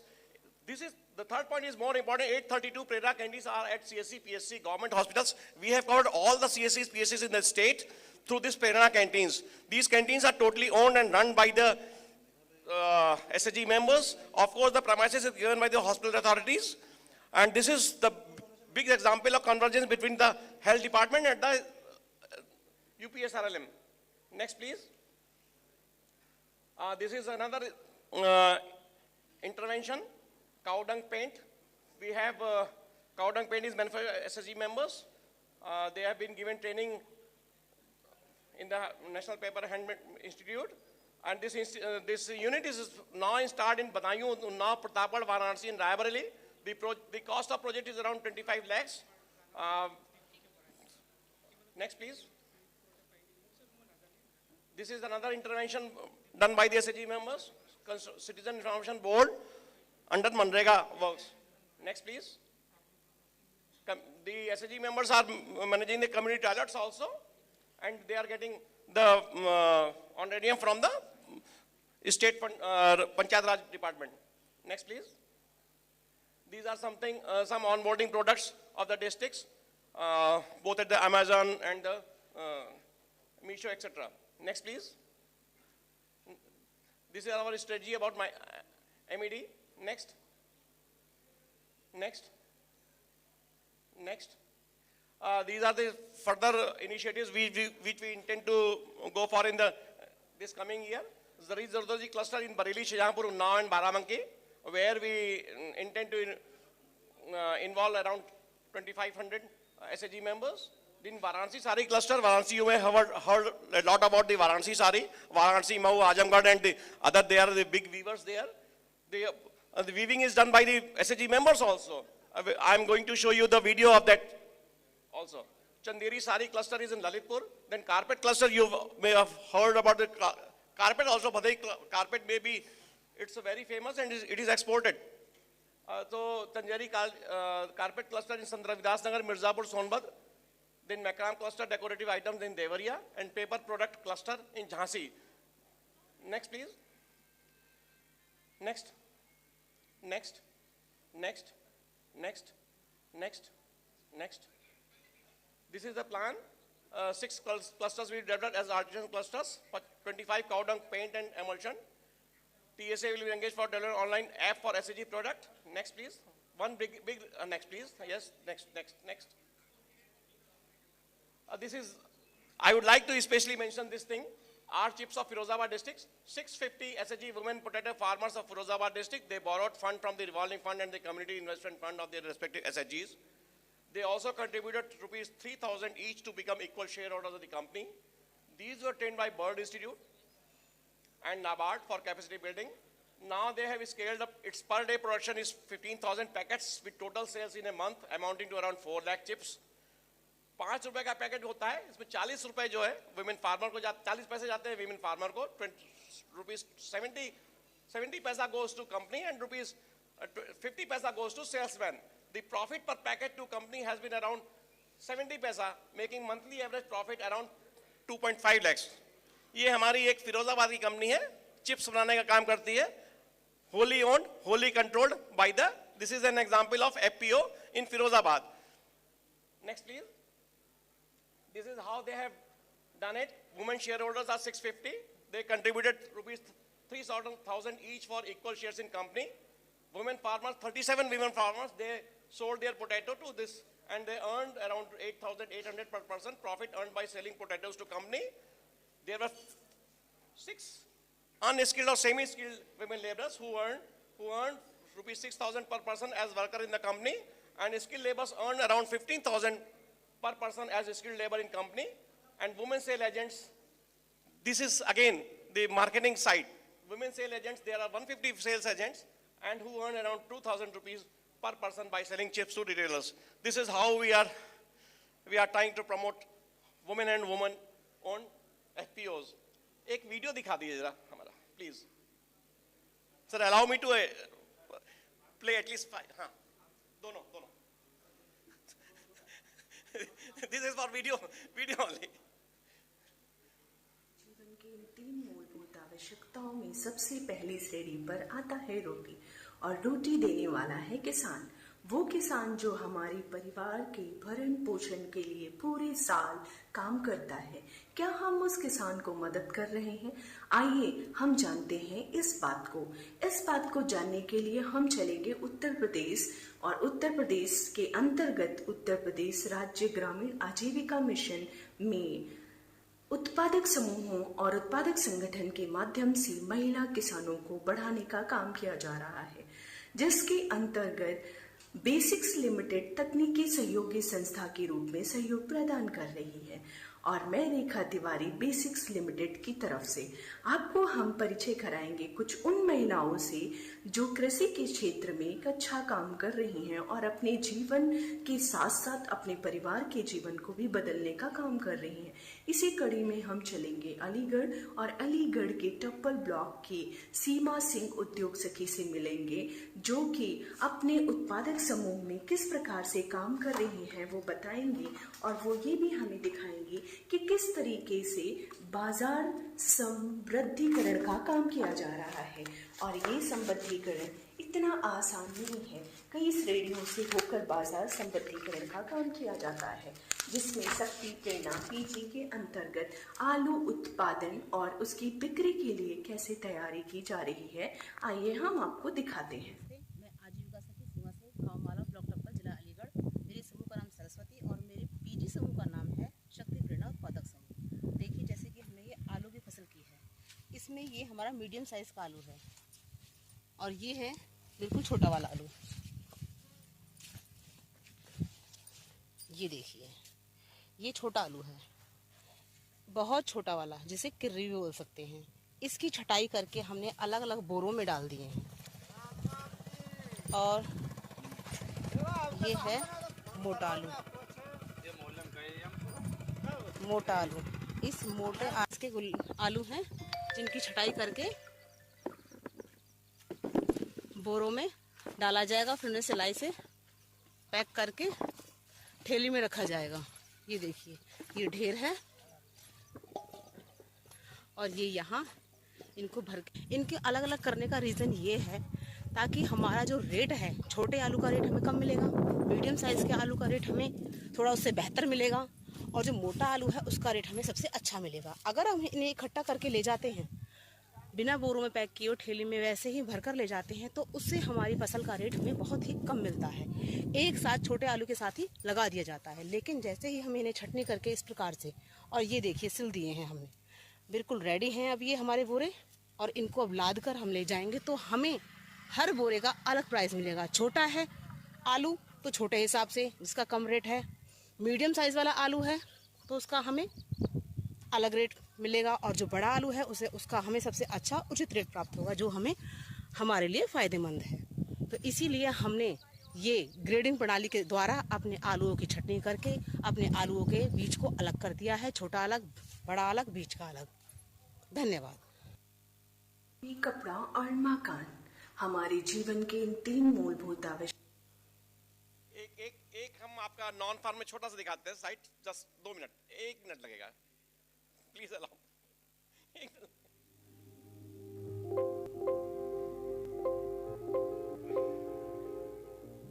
मेरा नाम है फूल कुमारी, मेरे गांव का नाम है बेनीपुर महेश पट्टी, मेरे समूह का नाम है कमल स्वयं सहायता। पहले क्या था, हम लोग समूह में नहीं थे, फिर उसके बाद समूह में आए सब लोग, तो हमारे क्लस्टर से हमें पता चला कि गंगापुर बीआरसी से लोन मिल रहा है।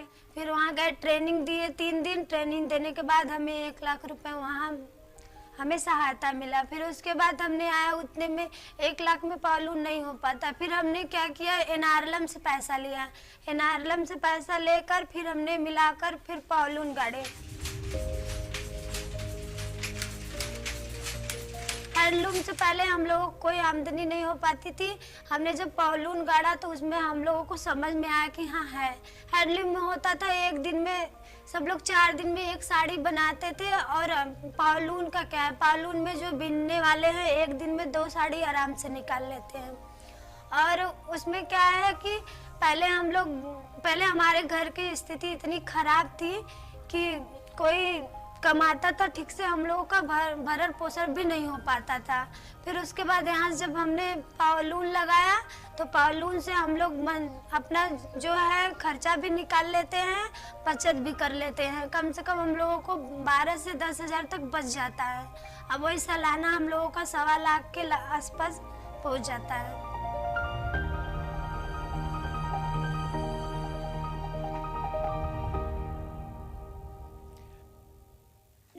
ये हमारे थैंक यू, ये हमारे बनारस का है।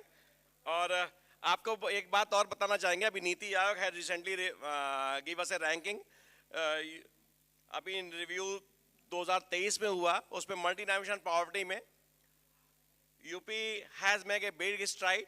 हमारा 37.6% population was living below the poverty line as in the year 2015-16. Now it has come down to 22%.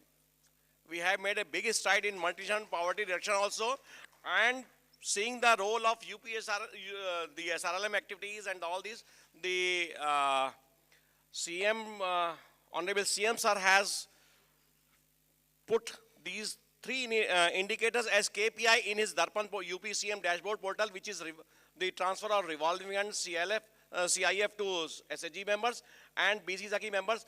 This is being reviewed at the topmost level by the CM sir himself and his team, and the DMs and the divisional commissioners are given the ranking of the division and the districts on the basis of these certain indicators, out of which 3 indicators are from UPSRLM only. This shows why SRLM activities are very important for all of us. The last thing is that we have already covered more than 1 crore SHG members, and for us, जैसे sir ने कहा कि आसमान में देखो, आसमान में जब छुओगे तब तुम्हें पेड़ दिखाई पड़ेगा, पेड़ का टारगेट बनाओगे तो और नीचे के फ्रूट्स, लो हैंगिंग फ्रूट्स ही दिखाई पड़ेंगे। हमारा यही टैगलाइन है, हम भी समझते हैं कि nothing is impossible for us. We have seen the days, we have been working in this department since the days when the Dwakra and the TRISEM was initiated. We have seen the phase when the bankers were not ready to lend us. Now they are coming forward. वो कहते हैं कि जैसा सुबह बात आई थी, bankers कहते हैं हमें जल्दी से group कर दो because of the things. We have also reduced our NPF, which is well around 2,000. We intend to reduce it further down to what we think so. 13th percentile NPA, which has come down to 2% now. So last thing जैसे हुआ कि हमें भी ये लगता है कि हम होंगे कामयाब एक दिन, हम होंगे कामयाब, हम होंगे कामयाब, हम होंगे कामयाब एक दिन, हो मन में है विश्वास, पूरा है विश्वास, हम होंगे कामयाब एक दिन. Thank you. Thank you so much, UP team, for the wonderful presentation. Now we'd like to move to Arunachal Pradesh, Team Arunachal. I'd like to request to please wrap up in 5 minutes.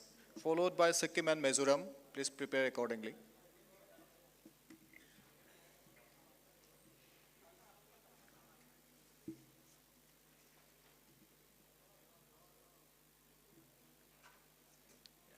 Your Team Arunachal.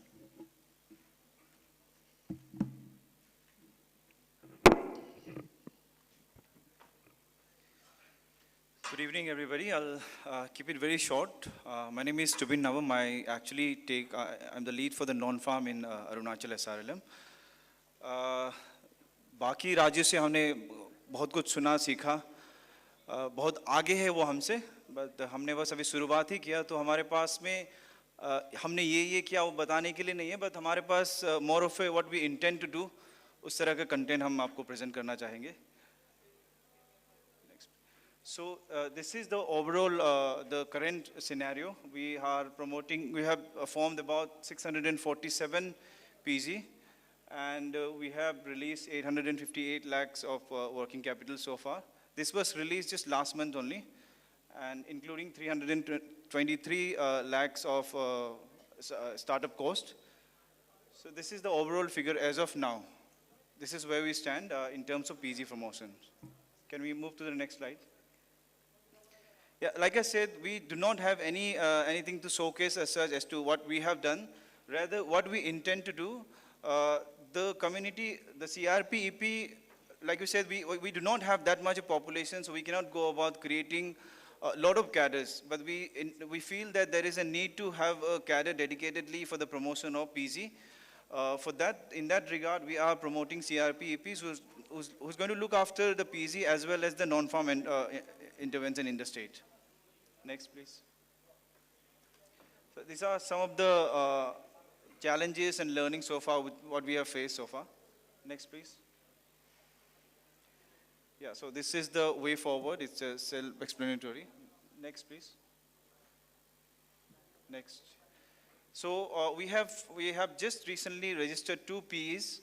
We've taken the support of FDBRC. Last month itself, this was registered. Next, please. Next, please. So this is not necessarily related to the PG as such, but then we tried converging with the Department of Agriculture to produce the surplus productions to the Indian Army across the border areas. Next, please. So this is the state of non-farm in the present scenario of non-farm in our state. We have just 1 SBP block. We have supported around 1498 SHG members under PMFME scheme, 2018 for this financial year. And we have done a lot of convergence work with NABARD. And Mother's Kitchen scheme is one of the schemes, like our previous speaker said, regarding the canteen unit. So this is similar in the same line only, but this is more of supporting the existing catering units and formalizing them. And under Ajivika and Arunachal Gramin Express Yojana, Arunachal Gramin Express Yojana, we have received additional fund from the state government to provide the vehicle support. We call it AGEY only, but we have deployed around 435 vehicles so far. Next, please. Next, please. So Mothers Collective is another initiative which we've taken up to kind of provide a marketing platform for the SHG members. All the produce which are being produced by the PG or also by the different schemes under PMFME and SBEP, those products are being sold under the banner of Mothers Collective. Next, please. So this is one of the Mothers Collective outlet unit at the capital. Likewise, we intend to have such unit across all the districts. We have 25 districts. So 25 districts will have each of the district will have one Mothers Collective unit wherein we intend to bring together all the products being produced by the SHG members. And this is being managed by the cluster level federations. Next, please. So this is, like I mentioned, this is a Mother's Kitchen initiative. We are standardizing the whole process in terms of their outlook, kind of branding the existing catering units. This will be managed separately by existing catering units, but under the same banner of Mother's Kitchen. So I think that's about it. Yeah, so that's about it from Arunachal. Okay, thank you.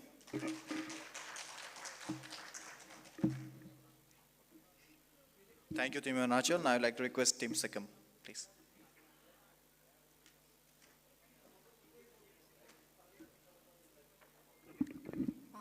Good evening, everyone. Myself is Bedna Subba, and I'm presenting the Sikkim SRL.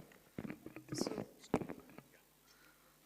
I'll just go through with the major parameters only. So, first of all, I'll start with the overview of the livelihood.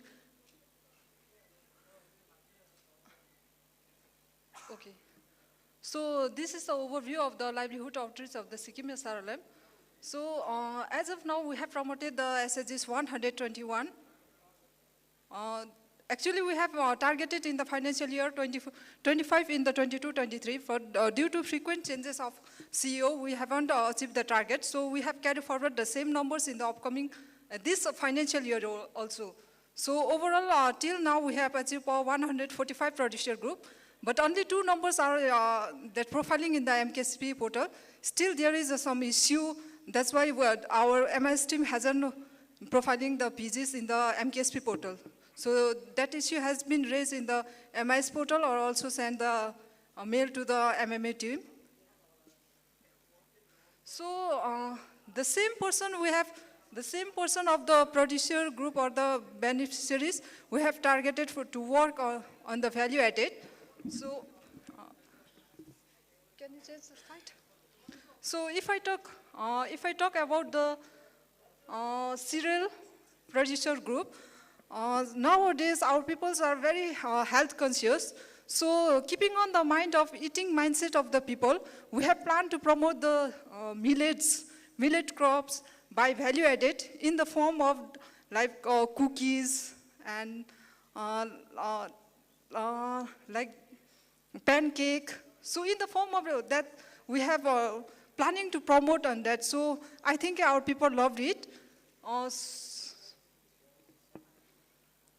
Okay, just change this. So this is just a strategy of the producer group.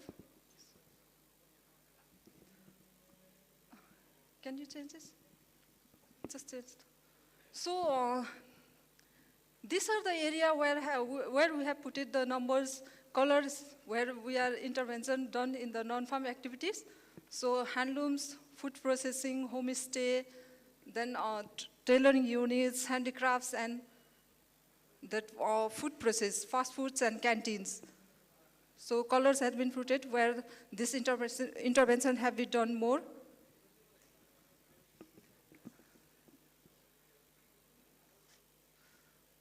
So these are the challenges where our block peoples are recently facing.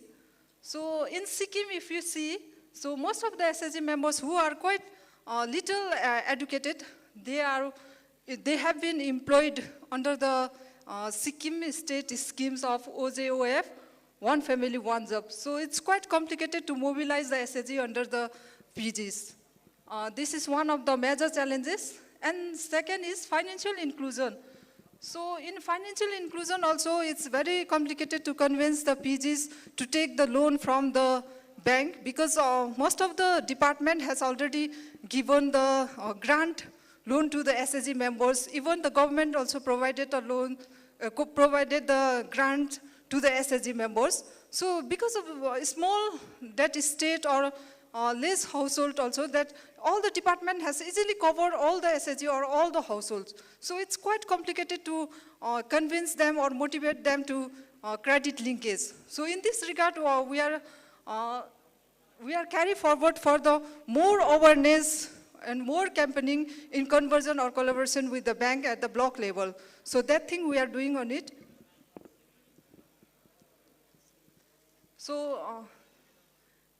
So these are the learning and best practices that I have already included, that financial inclusion, we are planning to more awareness and campaigning in the block level in collaboration with the bank officials. And second thing is that fund disbursement. This is also one of the challenges we are thinking for the learning in the future, that in the fund disbursement, that some SHG members, their producer groups are making a different plan and submitting the WDS or BDS. But when we have given the fund to them, that time they have changed the plan. So that thing is also one of the challenges. So we are planning next, whenever that PG or producer group, they made that business plan, they made at least 2-3 alternative business plans, so that in the last moment, if they have changed their mind, so they can go through the another priority. So that thing also. So this, just change. So this is one of the success story of our producer groups. Though they are a vegetable producer group, but even though they have collected that cereal crops also from the non-SHG members and make a value added and sell at the market. So as of now, their annual income is 12 lakhs, which their net profit is 6 lakhs.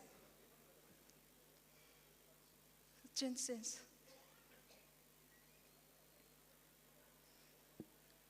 So this is the overview of the non-farm collectives.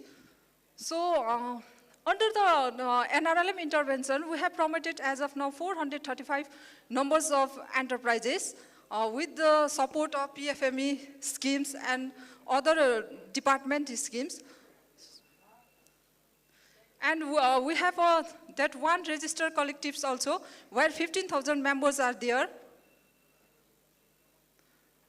So other thing you just change. So thank you.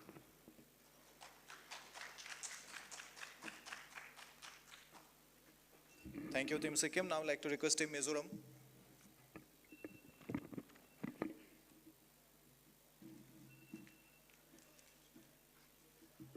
Good evening, everyone. Due to shortage of time, I'll highlight only the outline. Next slide, please.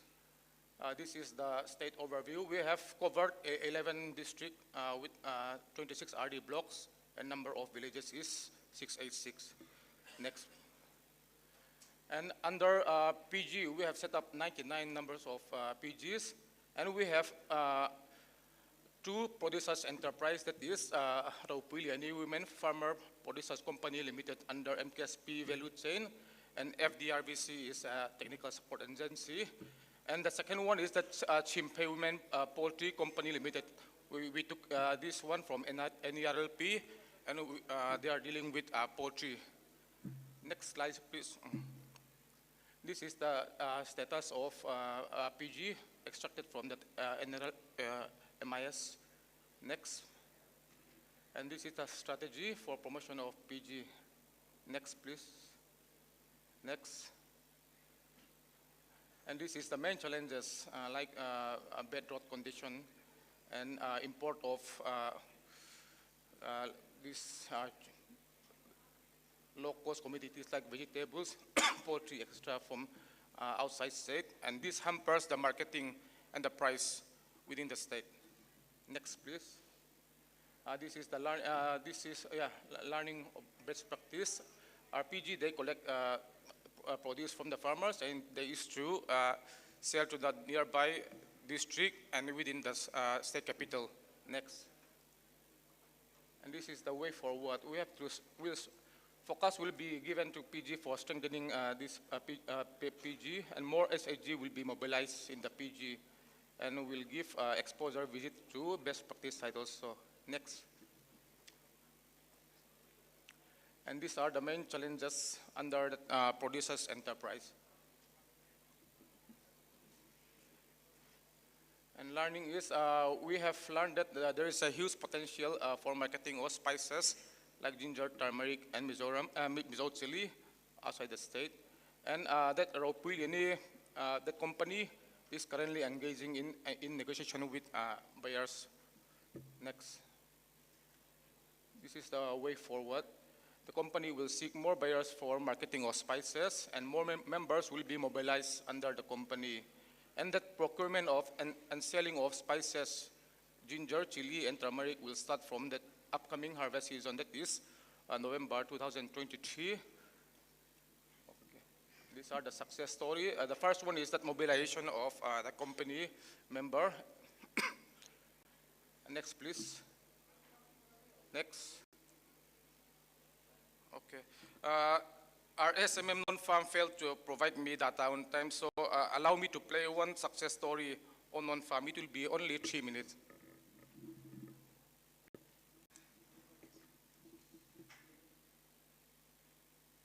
Video, please. Yes, Mizoram. It will be in the same folder.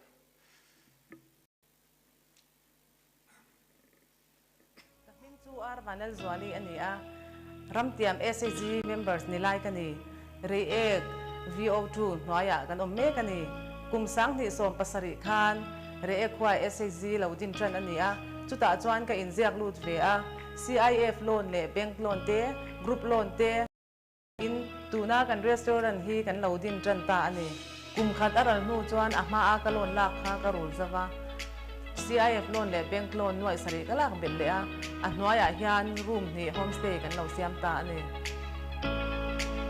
kumli te lo ral nu chuan ka loan lak chu kan lo rul zo ve ta zela kan poisa lo khol sa ve to te le loan dang CIF le bank loan nuai nga lak bel le in tuna homestay thar hi kan lo siam ve le ta ani tun ma chuan kan ina dor te siamin e kan zong ve thin ani restaurant le homestay tang chuan tuna hian thatin cheng nuai khat chuang kan lo lalut ve thei ta a NRLM le SRLM te chunga hian kan lom em a tuna chuan kan chung kwa in heng te zon nan ta kan lom em ani.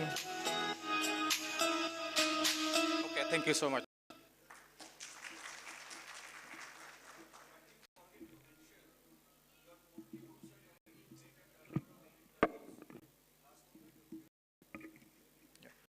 Thank you so much once again, Team Mizoram. Now we will move to our. So we have 6 left actually, and we have a specific topic to discuss upon them. We will be having only 2 to 3 minutes for them.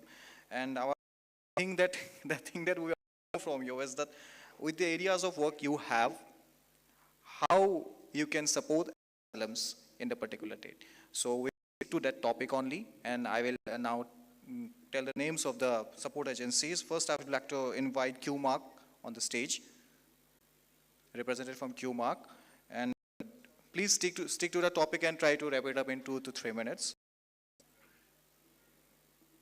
How QMark can support any SRLM with the areas of work they have.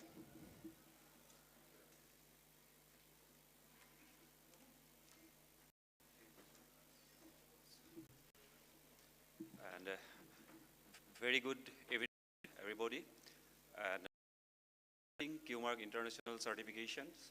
And due to shortage of time, I am not going through this PPT, and I have PPT.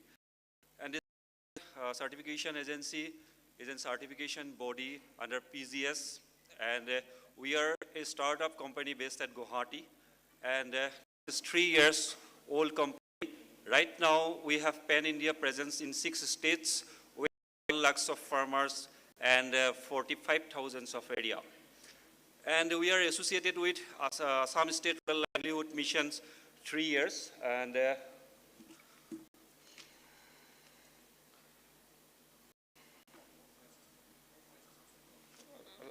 good.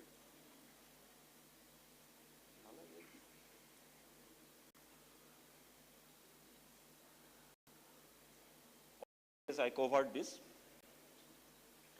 And this is associated with 3 years. This phase 1, and we certified more than 20,000 numbers of farmers in Assam in 5 districts. And in second phase, we are planning to certify 10,000 numbers of farmers under PGS certifications.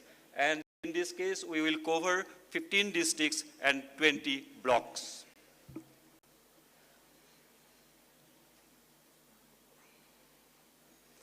And this collaborative, this is already certification. And in case of Assam State Rural Livelihood Missions, it is very important that Assam State Rural Livelihood Missions and this is QMARC basically focus on training and capacity buildings. State Rural Livelihood Missions is focus on training of the staff as well as these field workers. Because unless and until we train these staffs, this in-house human resource development will not take place. That is a very important. And this is also, we are taking this RCONF for Regional Council Ghaziabad. They are also taking part in training. There's some field activities. And the Assam State Rural Livelihood taking very good initiative. This, for marketing point of view, they open Assami organic retail outlets. This is our focus. This is very this is good steps. And looking ahead, this in coming years, along with the Assam State Rural Livelihood Missions, QMARC International Certification Agency is planning to develop 20 model organic farm in 20 blocks, 15 districts of Assam. And also we closely work for the buyer-seller split. Also we want expansion of the area. This State Rural Livelihood Missions will play a very important role in organic farming because livelihood has its nook and corners they have reached, and they have a very good structure in village level, and that village level structures is run by or monitored by the Posu Sakhi and Krishi Sakhi. And for that, this marketing point of view, they have a very good platform, this Assami brand. And this is challenges, the sustainability of the current project. After 3 years, what we will do, it is very important that State Rural Livelihood Missions already taking initiative to build this is in-house block coordinator or cluster coordinator for sustainability, and only this is regional council take part of the certification part, and other capacity building can in-house they can take care of. And second is scaling up of the marketing produce. For marketing point of view, we need to do collectively to increase the production, increase the scaling up, and during this session, we learned that this MOVCD and this is Assam State Rural Livelihood Mission is going to do some works together, and definitely that will help for marketing point of view. Thank you once again, this State Rural Livelihood Mission, and this is Ministry of Rural Development for giving me this opportunity. We are a startup company and this is 3 years old, and this lots of have to learn from all of you. Thank you once again. Thank you so much, QMARC. Now we move to HDFC Bank. So HDFC Bank will present here how HDFC Bank will support in the economic empowerment of women through promotion of producer collectives into the SRLMs, the support that they will provide, please. Again, we'll stick to the time, 2 or 3 minutes, please.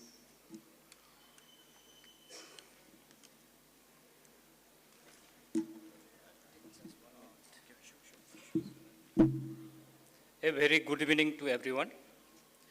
We, HDFC Bank, have signed an MOA with ASRLM on 10th March 2021 with the overall objective of doing the bank linkage of the SAGs. We are happy and aligned with ASRLM because we have a special vertical named SLI, means Sustainable Livelihood Initiative, where we are working on women empowerment. So since the MOA, we are starting doing bank linkage, and till now, we have created a POS around 214 crores with a group of around 11,669 groups.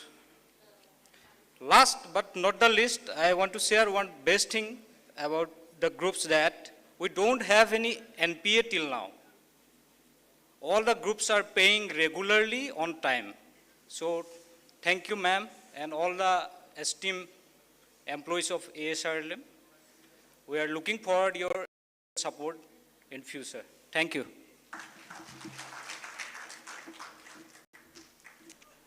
Thank you so much to HDFC Bank. Now we'll move to basics.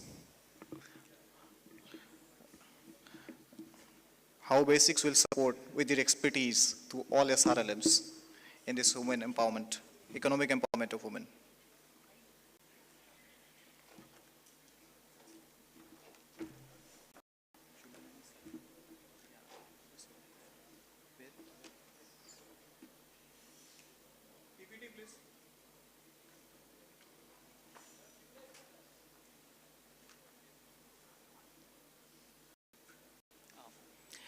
Hello, I'm Alok. I'm representing Basics.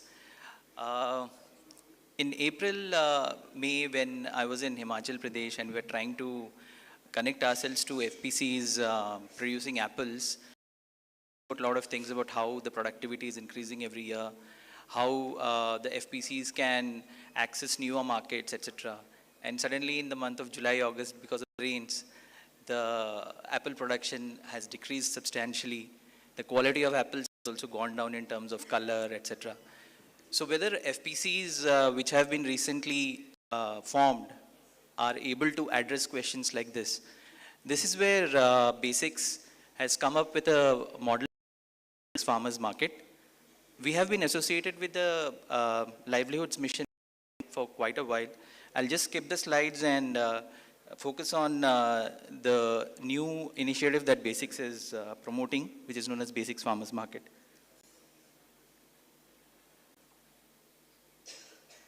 So Basics basically works under two verticals, financial inclusion and institutional development services. And under SRLM, we are right now present in 3 states. Under the FPO program, we are promoting close to about 305 FPCs and 268 have already been formed. So this is the Basics Farmers Market. It's an agri-tech platform. It's a marketplace model. The technological partner here is it's a digital marketplace for FPOs, buyers, and farmers. Here the sellers are the FPCs and FPOs, and we try to anchor all the transactions through the FPOs. And it's a one-stop solution for basically 3 elements. The input trade, which involves insecticides, seeds, pesticides, etc. The output trade, where the FPC or the FPO helps aggregation of produce, and we give them access to markets, both local as well as institutional trade. And we are right now piloting a project with a bank to offer financial services to the FPOs and the FPO farmer members. So basically what we understand is there is a varied range of products, both in inputs and outputs. The Basics Farmers Market gives us real-time visibility on the produce availability because it's a digital marketplace. So the aggregation of, you can say, produce, etc. happens on it. FPCs of farmers gain access to a lot of farmers, etc. There is a dedicated on-ground business associate level people working for us. So it's an trade model for FPO and FPCs. So what are the advantages for the FPO and FPCs who onboard onto the platform? There is no registration fee for FPOs and farmers. Applications of about agri inputs and harvest. Both buyers and sellers can reach each other through the platform, and there can be negotiation on the rates, etc. There is, so typically there are a lot of disputes also which happen. So most of these dispute resolution happens through a BFM business associate or a sales officer, and there is a secured payment system through the BFM platform. So we started this project in Vidarbha region of Maharashtra.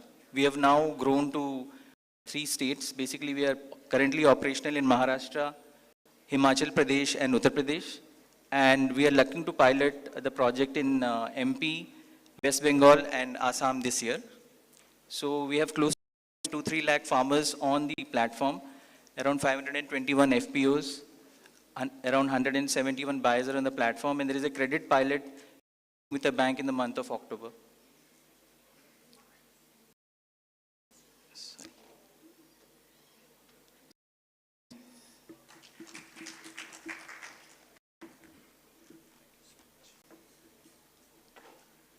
Thank you so much, Team Basics. Now we'll move to FDRVC.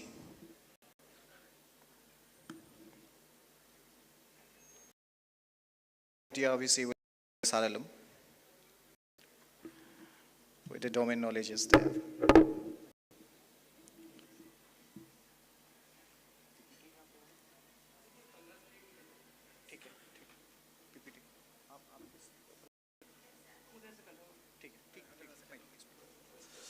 Well, good afternoon. Everyone is very much agitated, I think. Well,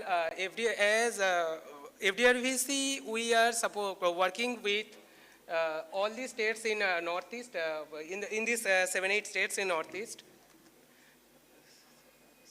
So for one thing is how we are supporting is we have set up, all designated SOPs for finance handling, warehousing, procurement, institution building, and all purchase, HR. We have a application ERP for handling end-to-end businesses and including payments and everything.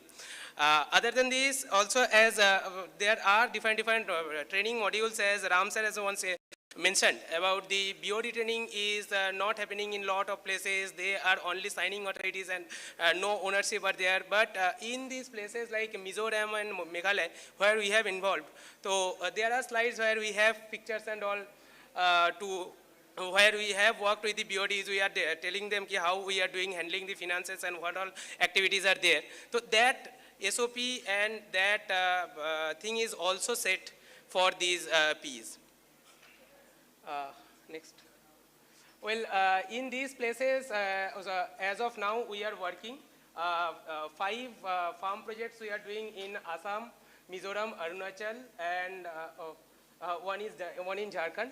Arunachal, a couple of Ps are registered last week only on 21st of August and 25th of August.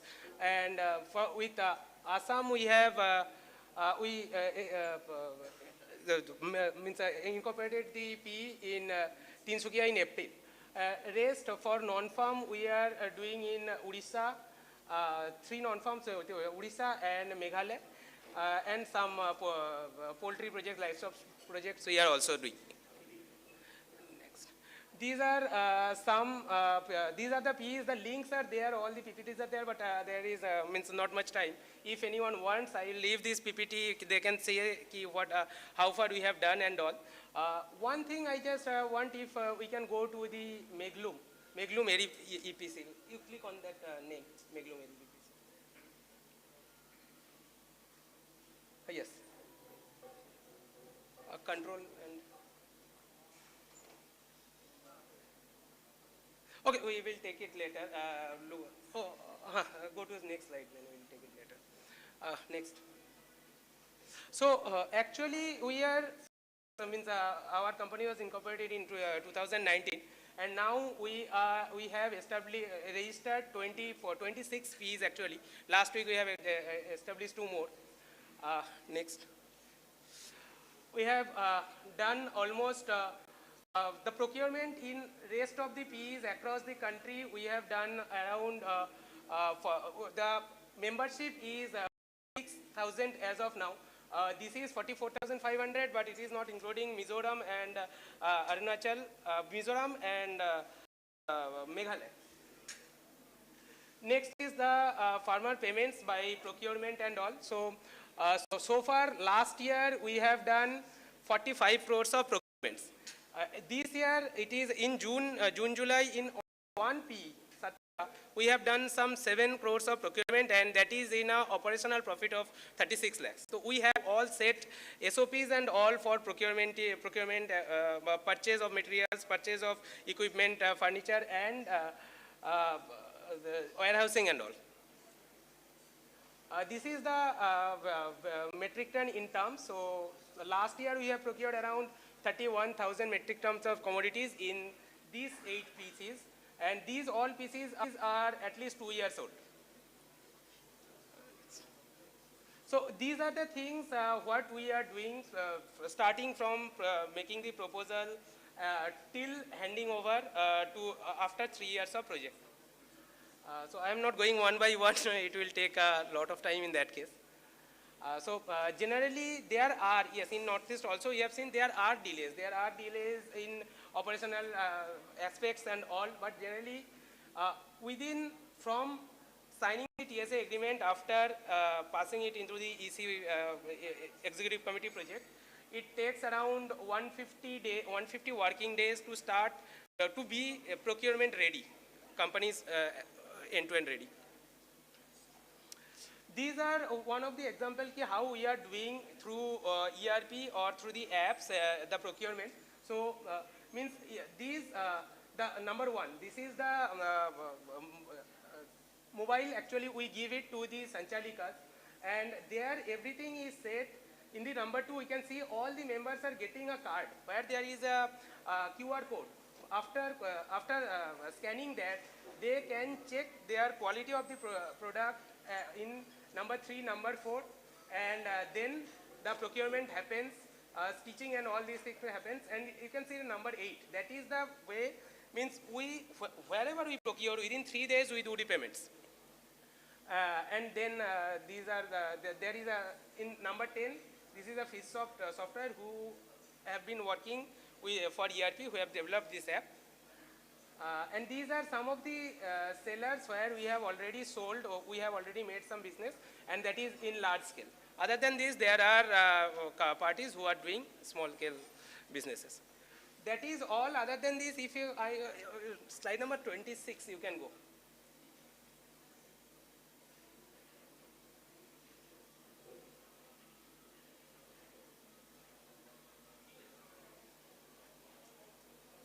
No, next. Next. Yeah. Yes. So this is one project I wanted to take your attention is, in 2013, NRLM has implemented one project in West Bengal, Odisha and Jharkhand, that is on Tasar Silk, and means here there are also a lot of people who are there engaged with that project. So taking learnings from there, next. Yeah.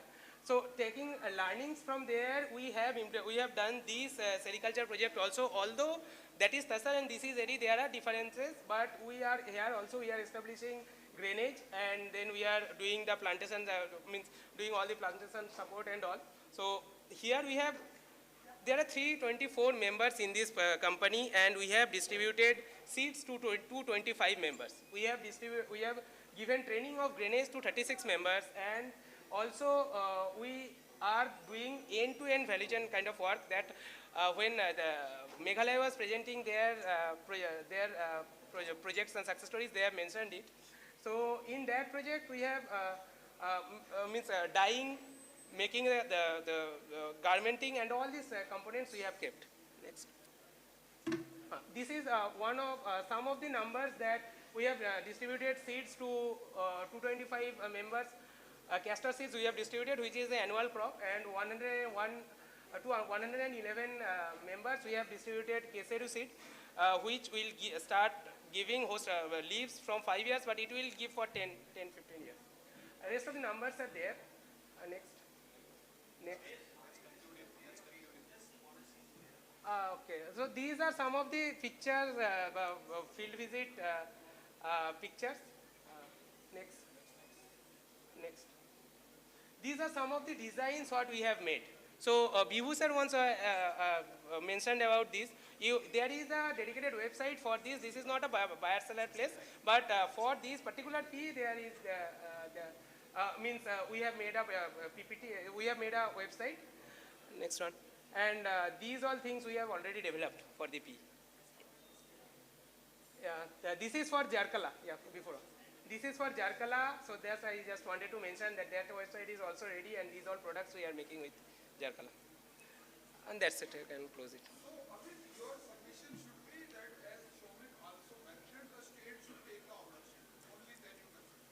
Yeah. Means in lately there is a lot of support from, especially very phenomenal support from Assam and Arunachal. They means in Arunachal we have registered the company in 30 days, less than 30 days. We have submitted documents on 8th of August and got registered in 21st of August, first P. Assam.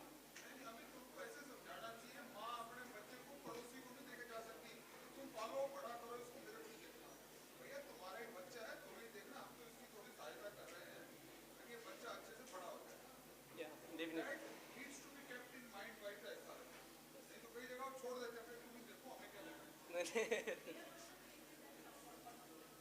Yes. So in Shotful from 15th.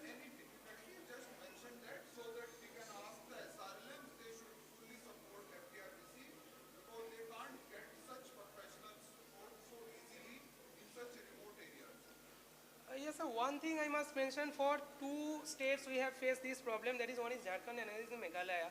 The fund disbursement is really very thin. And sure. Thank you.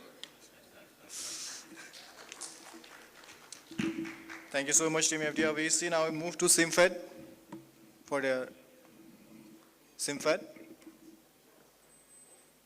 How SIMFED can support SRLM with the expertise they have. And after that, we have one support agency left, that is EQUA. And we will, I think, wind up the session. So, ladies and gentlemen, SIMFED.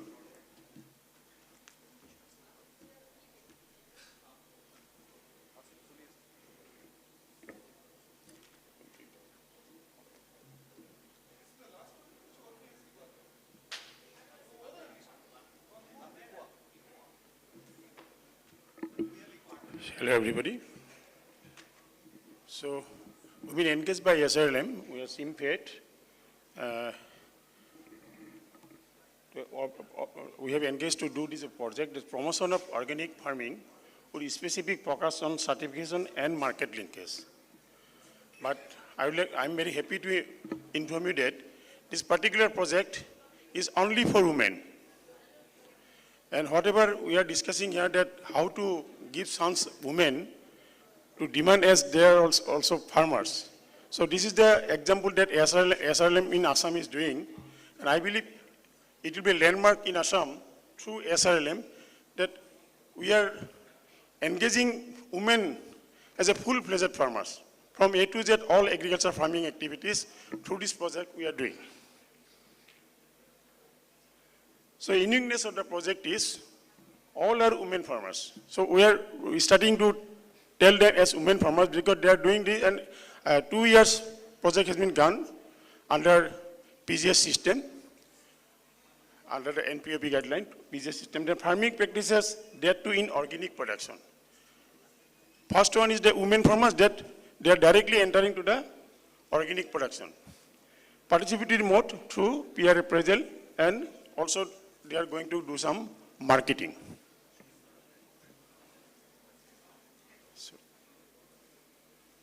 So project at a glance, the PGS certification and market linkage our motto.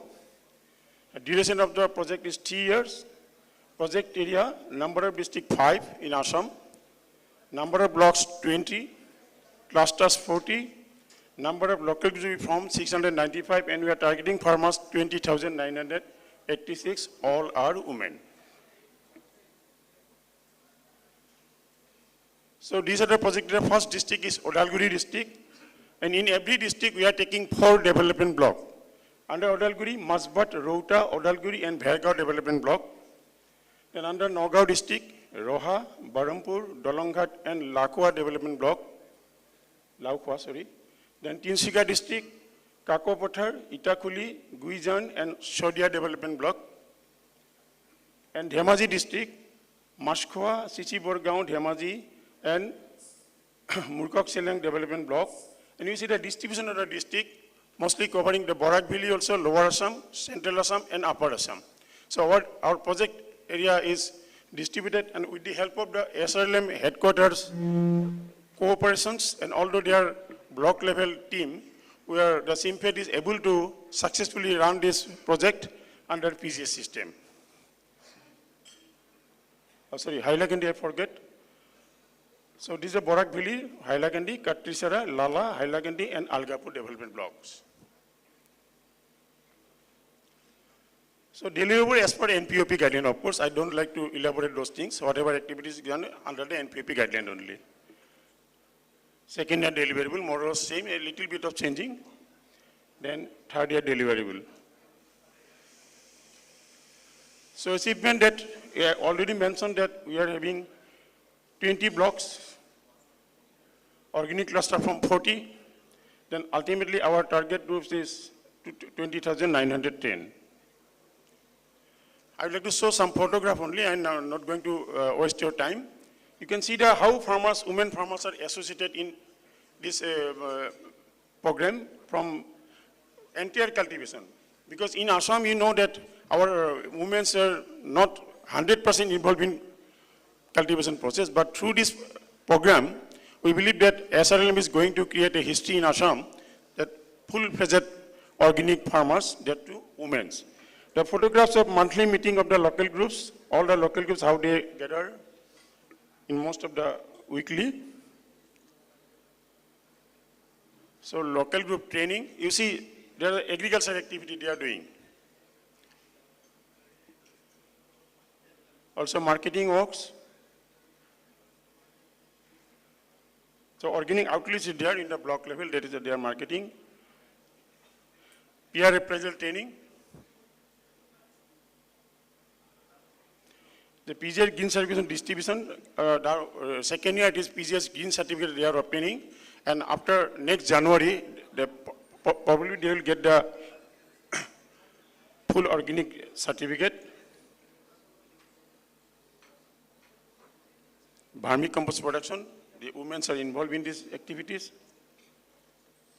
There are some product in various district and block levels. Their packaging is started in their name. The vermicompost, vermiwash, heap compost, rosella tea, black pepper made by the local groups. Organic vegetable cultivated by the local groups. So market linkage, what we are thinking that block level already there are some organic outlet that established by the SRLM. One outlet in the block level so that the district level or block level, whatever the buyers are there, they can have the linkage. And we are also planning to organize buyer-seller meet as per the suggestion of the SRLM in the 5 districts. 5 buyer-seller men within this September month. And after that, the next December or January, we are going to have a state level buyer-seller meet for establishing some market linkage. So some action plan, of course, what we are going to do. This much only. Thank you.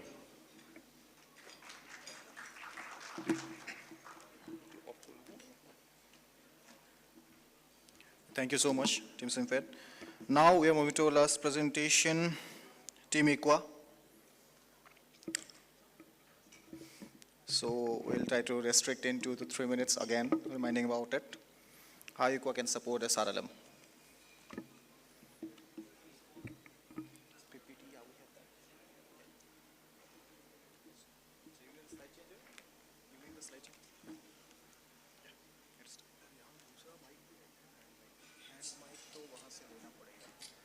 So, good evening, everyone. Good evening, everyone. Good. So, means I have a couple of questions to ask, in fact. Question number 1, that it was a long day, yes or no, for every one of us? Yes. So, many of us are sitting here since morning, since 10 a.m. Yes. And you also know that mine is the last. I am the last one to speak, yes or no? Yes. And then we have lined up, a good cultural program is also lined up, yes or no? Yes. So you would like to shoot me if given a chance? Yes or no? Okay. And if I say that my presentation has 50 slides, then you will pull the trigger now, yes or no? Great, thank you.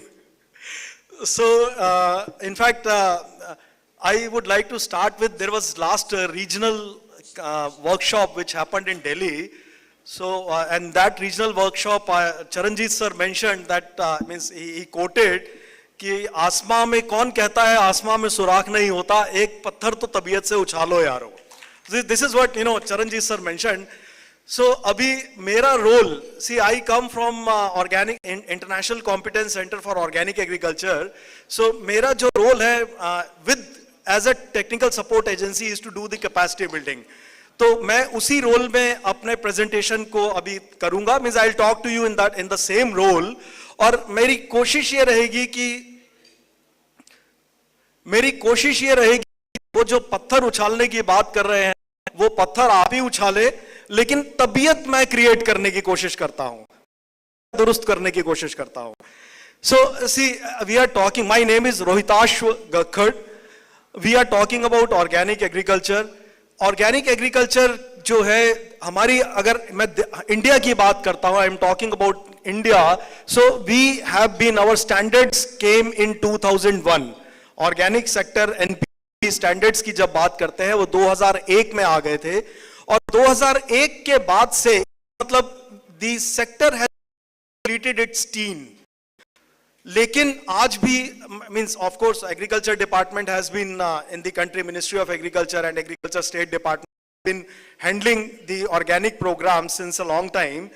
लेकिन शायद जो हम यहाँ हैं, specially the state rural livelihood missions, organic program इतना, they are not so well conversed with the organic agriculture. अपने को my presentation, what I would like to do is I would like to create a context quickly.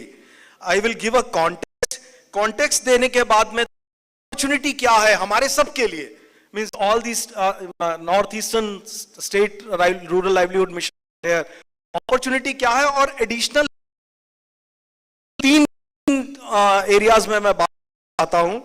And that's how, means I will go. So now see, we have been conducting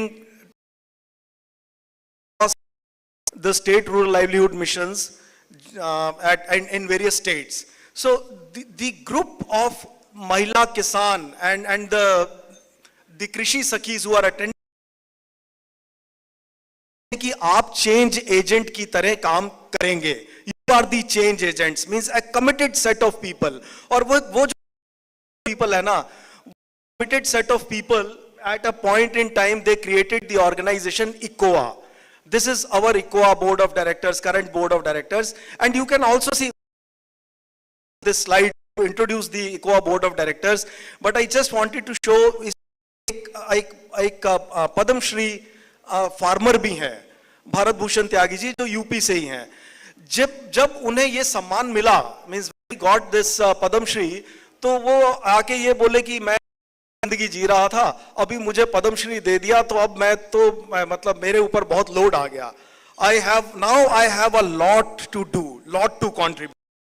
इसी तरीके से, means another context is that now, सुबह आज honorable minister sir, he also mentioned that India is now on the top. We are first five economies in the world, top 5 economies in the world.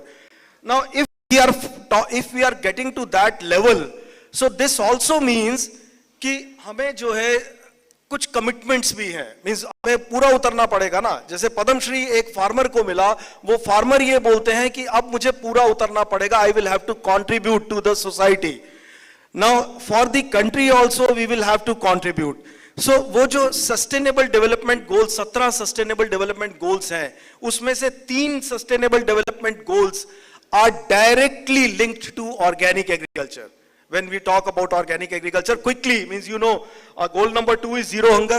हम ये सब जानते हैं कि वो goals जो है ना, वो social हैं, पहले 6 social में आते हैं, उसके बाद में जो economic goals है, then environmental goals are there. So goal number 2 is about zero hunger, then there is goal number 3 which is about good health and well-being, and finally responsible production is goal number 12. So ये है organic, these are all very directly connected to organic agriculture. तो वो हमें contribute करना है.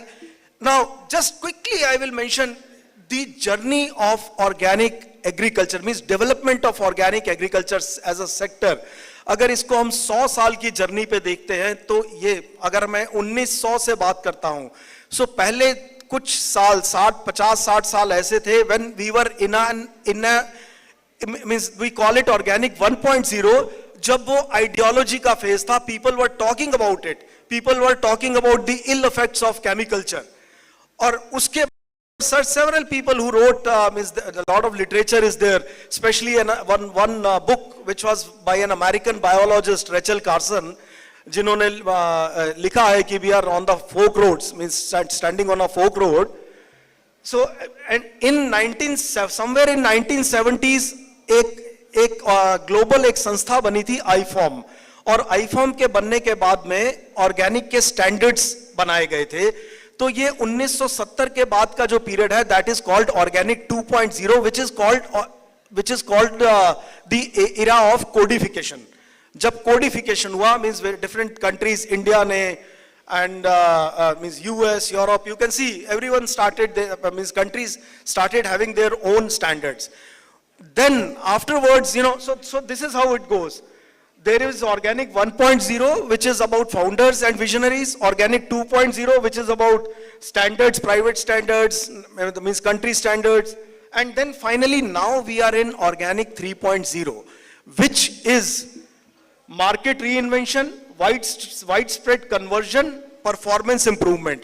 अब ये क्या है? Organic 3.0 की बात करते तो आपने देखा होगा, now means we are talking about, there are so many concepts which are coming up. People are talking about natural farming, means we are talking about natural farming, agroecological farming, biodynamic, क्या आप सब जानते हैं, आपने सुना होगा. And then, regenerative agriculture, US में इसकी बात चल रही है. So this is about more and more, means the entire, this thing broadening. हो रहा है, तो this is about natural farming, and then we have a different certification approach which is already there. I'll skip this also. सस्ते हैं तो हम ये देखते हैं, this is a research study which says that the है, चाहे वो रेजिड्यू फ्री प्रोडक्ट्स हैं. And so I will skip this also now. And now finally, means context बाद में अपॉर्चुनिटी क्या है? अपॉर्चुनिटी ये है, सी for all of us who are sitting here, all of us who are basically now getting into implementation of, means of course I am not talking about Assam, because Assam is already doing a lot of work under PGS program. So opportunity is that this is the growth in the markets. Market size is expanding like anything. अभी आज हम 11,500 करोड़ पे हैं, और आने वाले सालों में ये 25,000 करोड़ में ये मार्केट जाने वाला है. So this is the potential and this is something which we have to tap. और अगर इसको टैप करना है तो वो कैसे करेंगे? उसको टैप करने के है, या तो हम जो means producer enterprise, professionally managed producer enterprises should adopt organic farming, organic certification करे.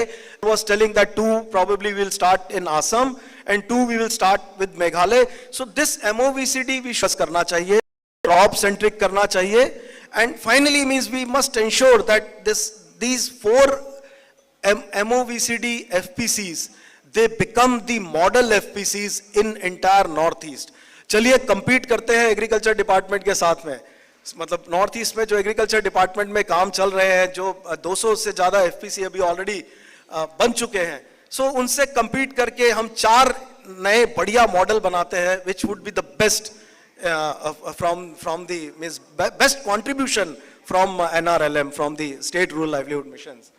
So and now last is that visibility, and I was talking about, I mean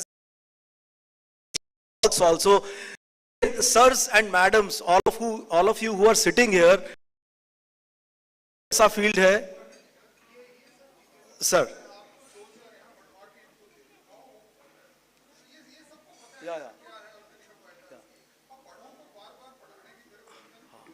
No sir, I was just trying to show कि अगर एक भी success story बनती है, ये एक मिजोरम से बर्ड्स आई चिल्ली का एक्सपोर्ट हुआ है, या Yeah.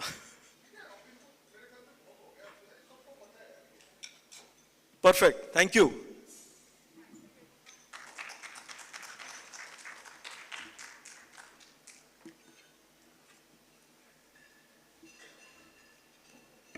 Thank you so much, sir. Thank you so much, Ekwa, for the presentation. I thought this would be the last presentation, but we have actually one last presentation left. That is the presentation of Team Assam, Team SRLM. So I'd like to request Shri Dhumajyoti Gogoi to please come and give the last presentation of this regional workshop. And we have to stick by the time. We have 120 seconds exactly, so please try to conclude within that time. Everyone is eagerly waiting for the cultural program, which is almost ready backstage. So over to you, sir.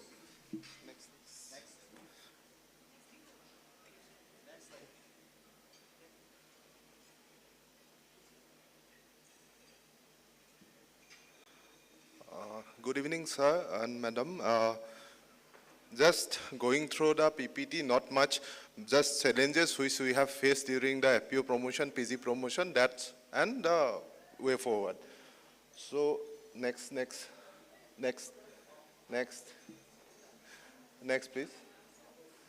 Sir, we have promoted almost 4,700 PGs as of now. The challenge is that our PGs are a bit larger size, and aggregation is taking up, but thing is that storage and collection centers is an issue. Next, please. Next.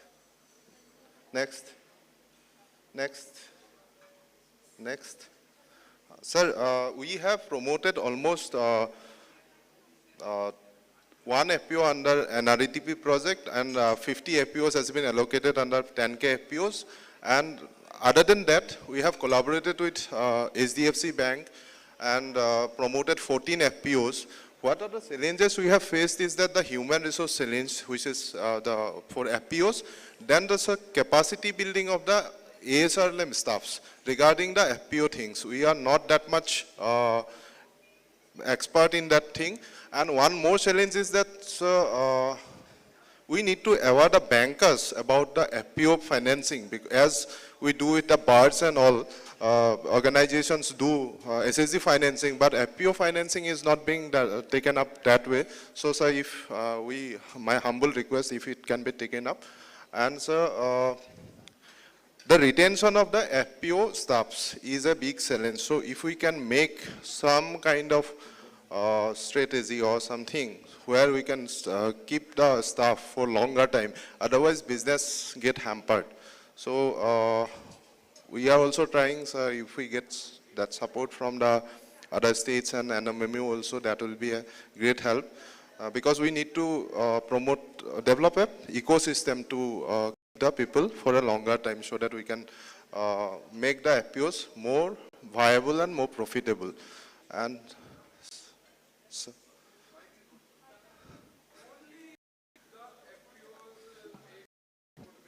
Yes, sir.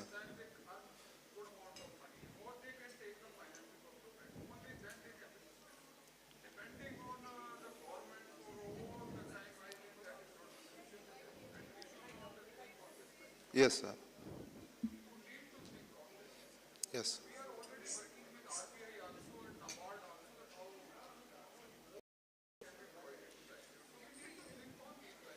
Sure, sir. So these are from FPO and PGs. We have promoted almost 25,000. Next, please. Next. 50,000 non-farm enterprises. Here it is very interesting that the village women are very much interested to get into the non-farm activities. But problem is that we need customized solution to each and every entrepreneurs, and which is catering 50,000 enterprises is a challenge. So we need to work upon that. And group enterprises, we have promoted almost almost 451 group enterprises where 3,570 people are engaged. These are mostly service sector, trading and manufacturing enterprises. So there we need to give a infrastructure as well as higher investment so that it can be made more viable, because non-farm FPOs and group enterprises needs higher investment initially. So this is our presentation from ASRLM in short. Thank you, sir.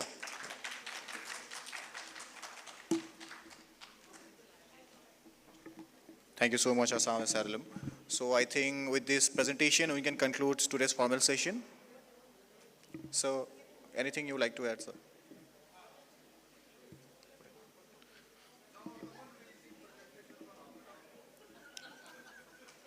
So I'd like to request one more, sir, please.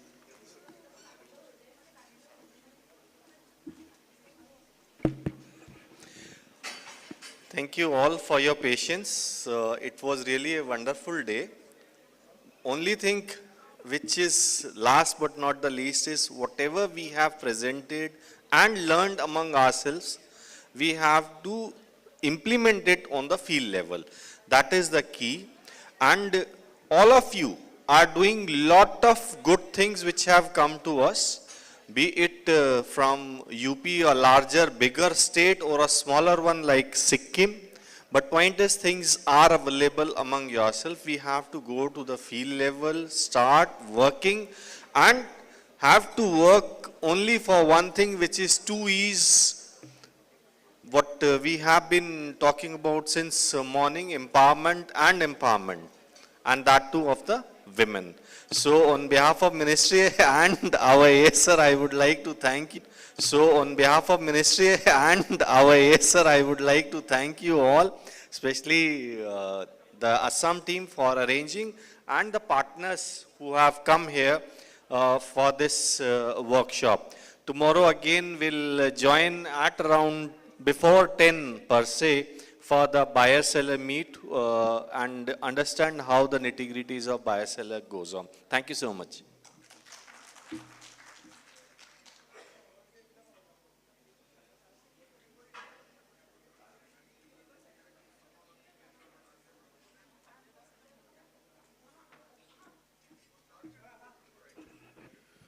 So, and thus we end the formal session of this regional workshop of the first day of 31st August. And now we want to move to a cultural program of the night, and I would like to request our Bihu team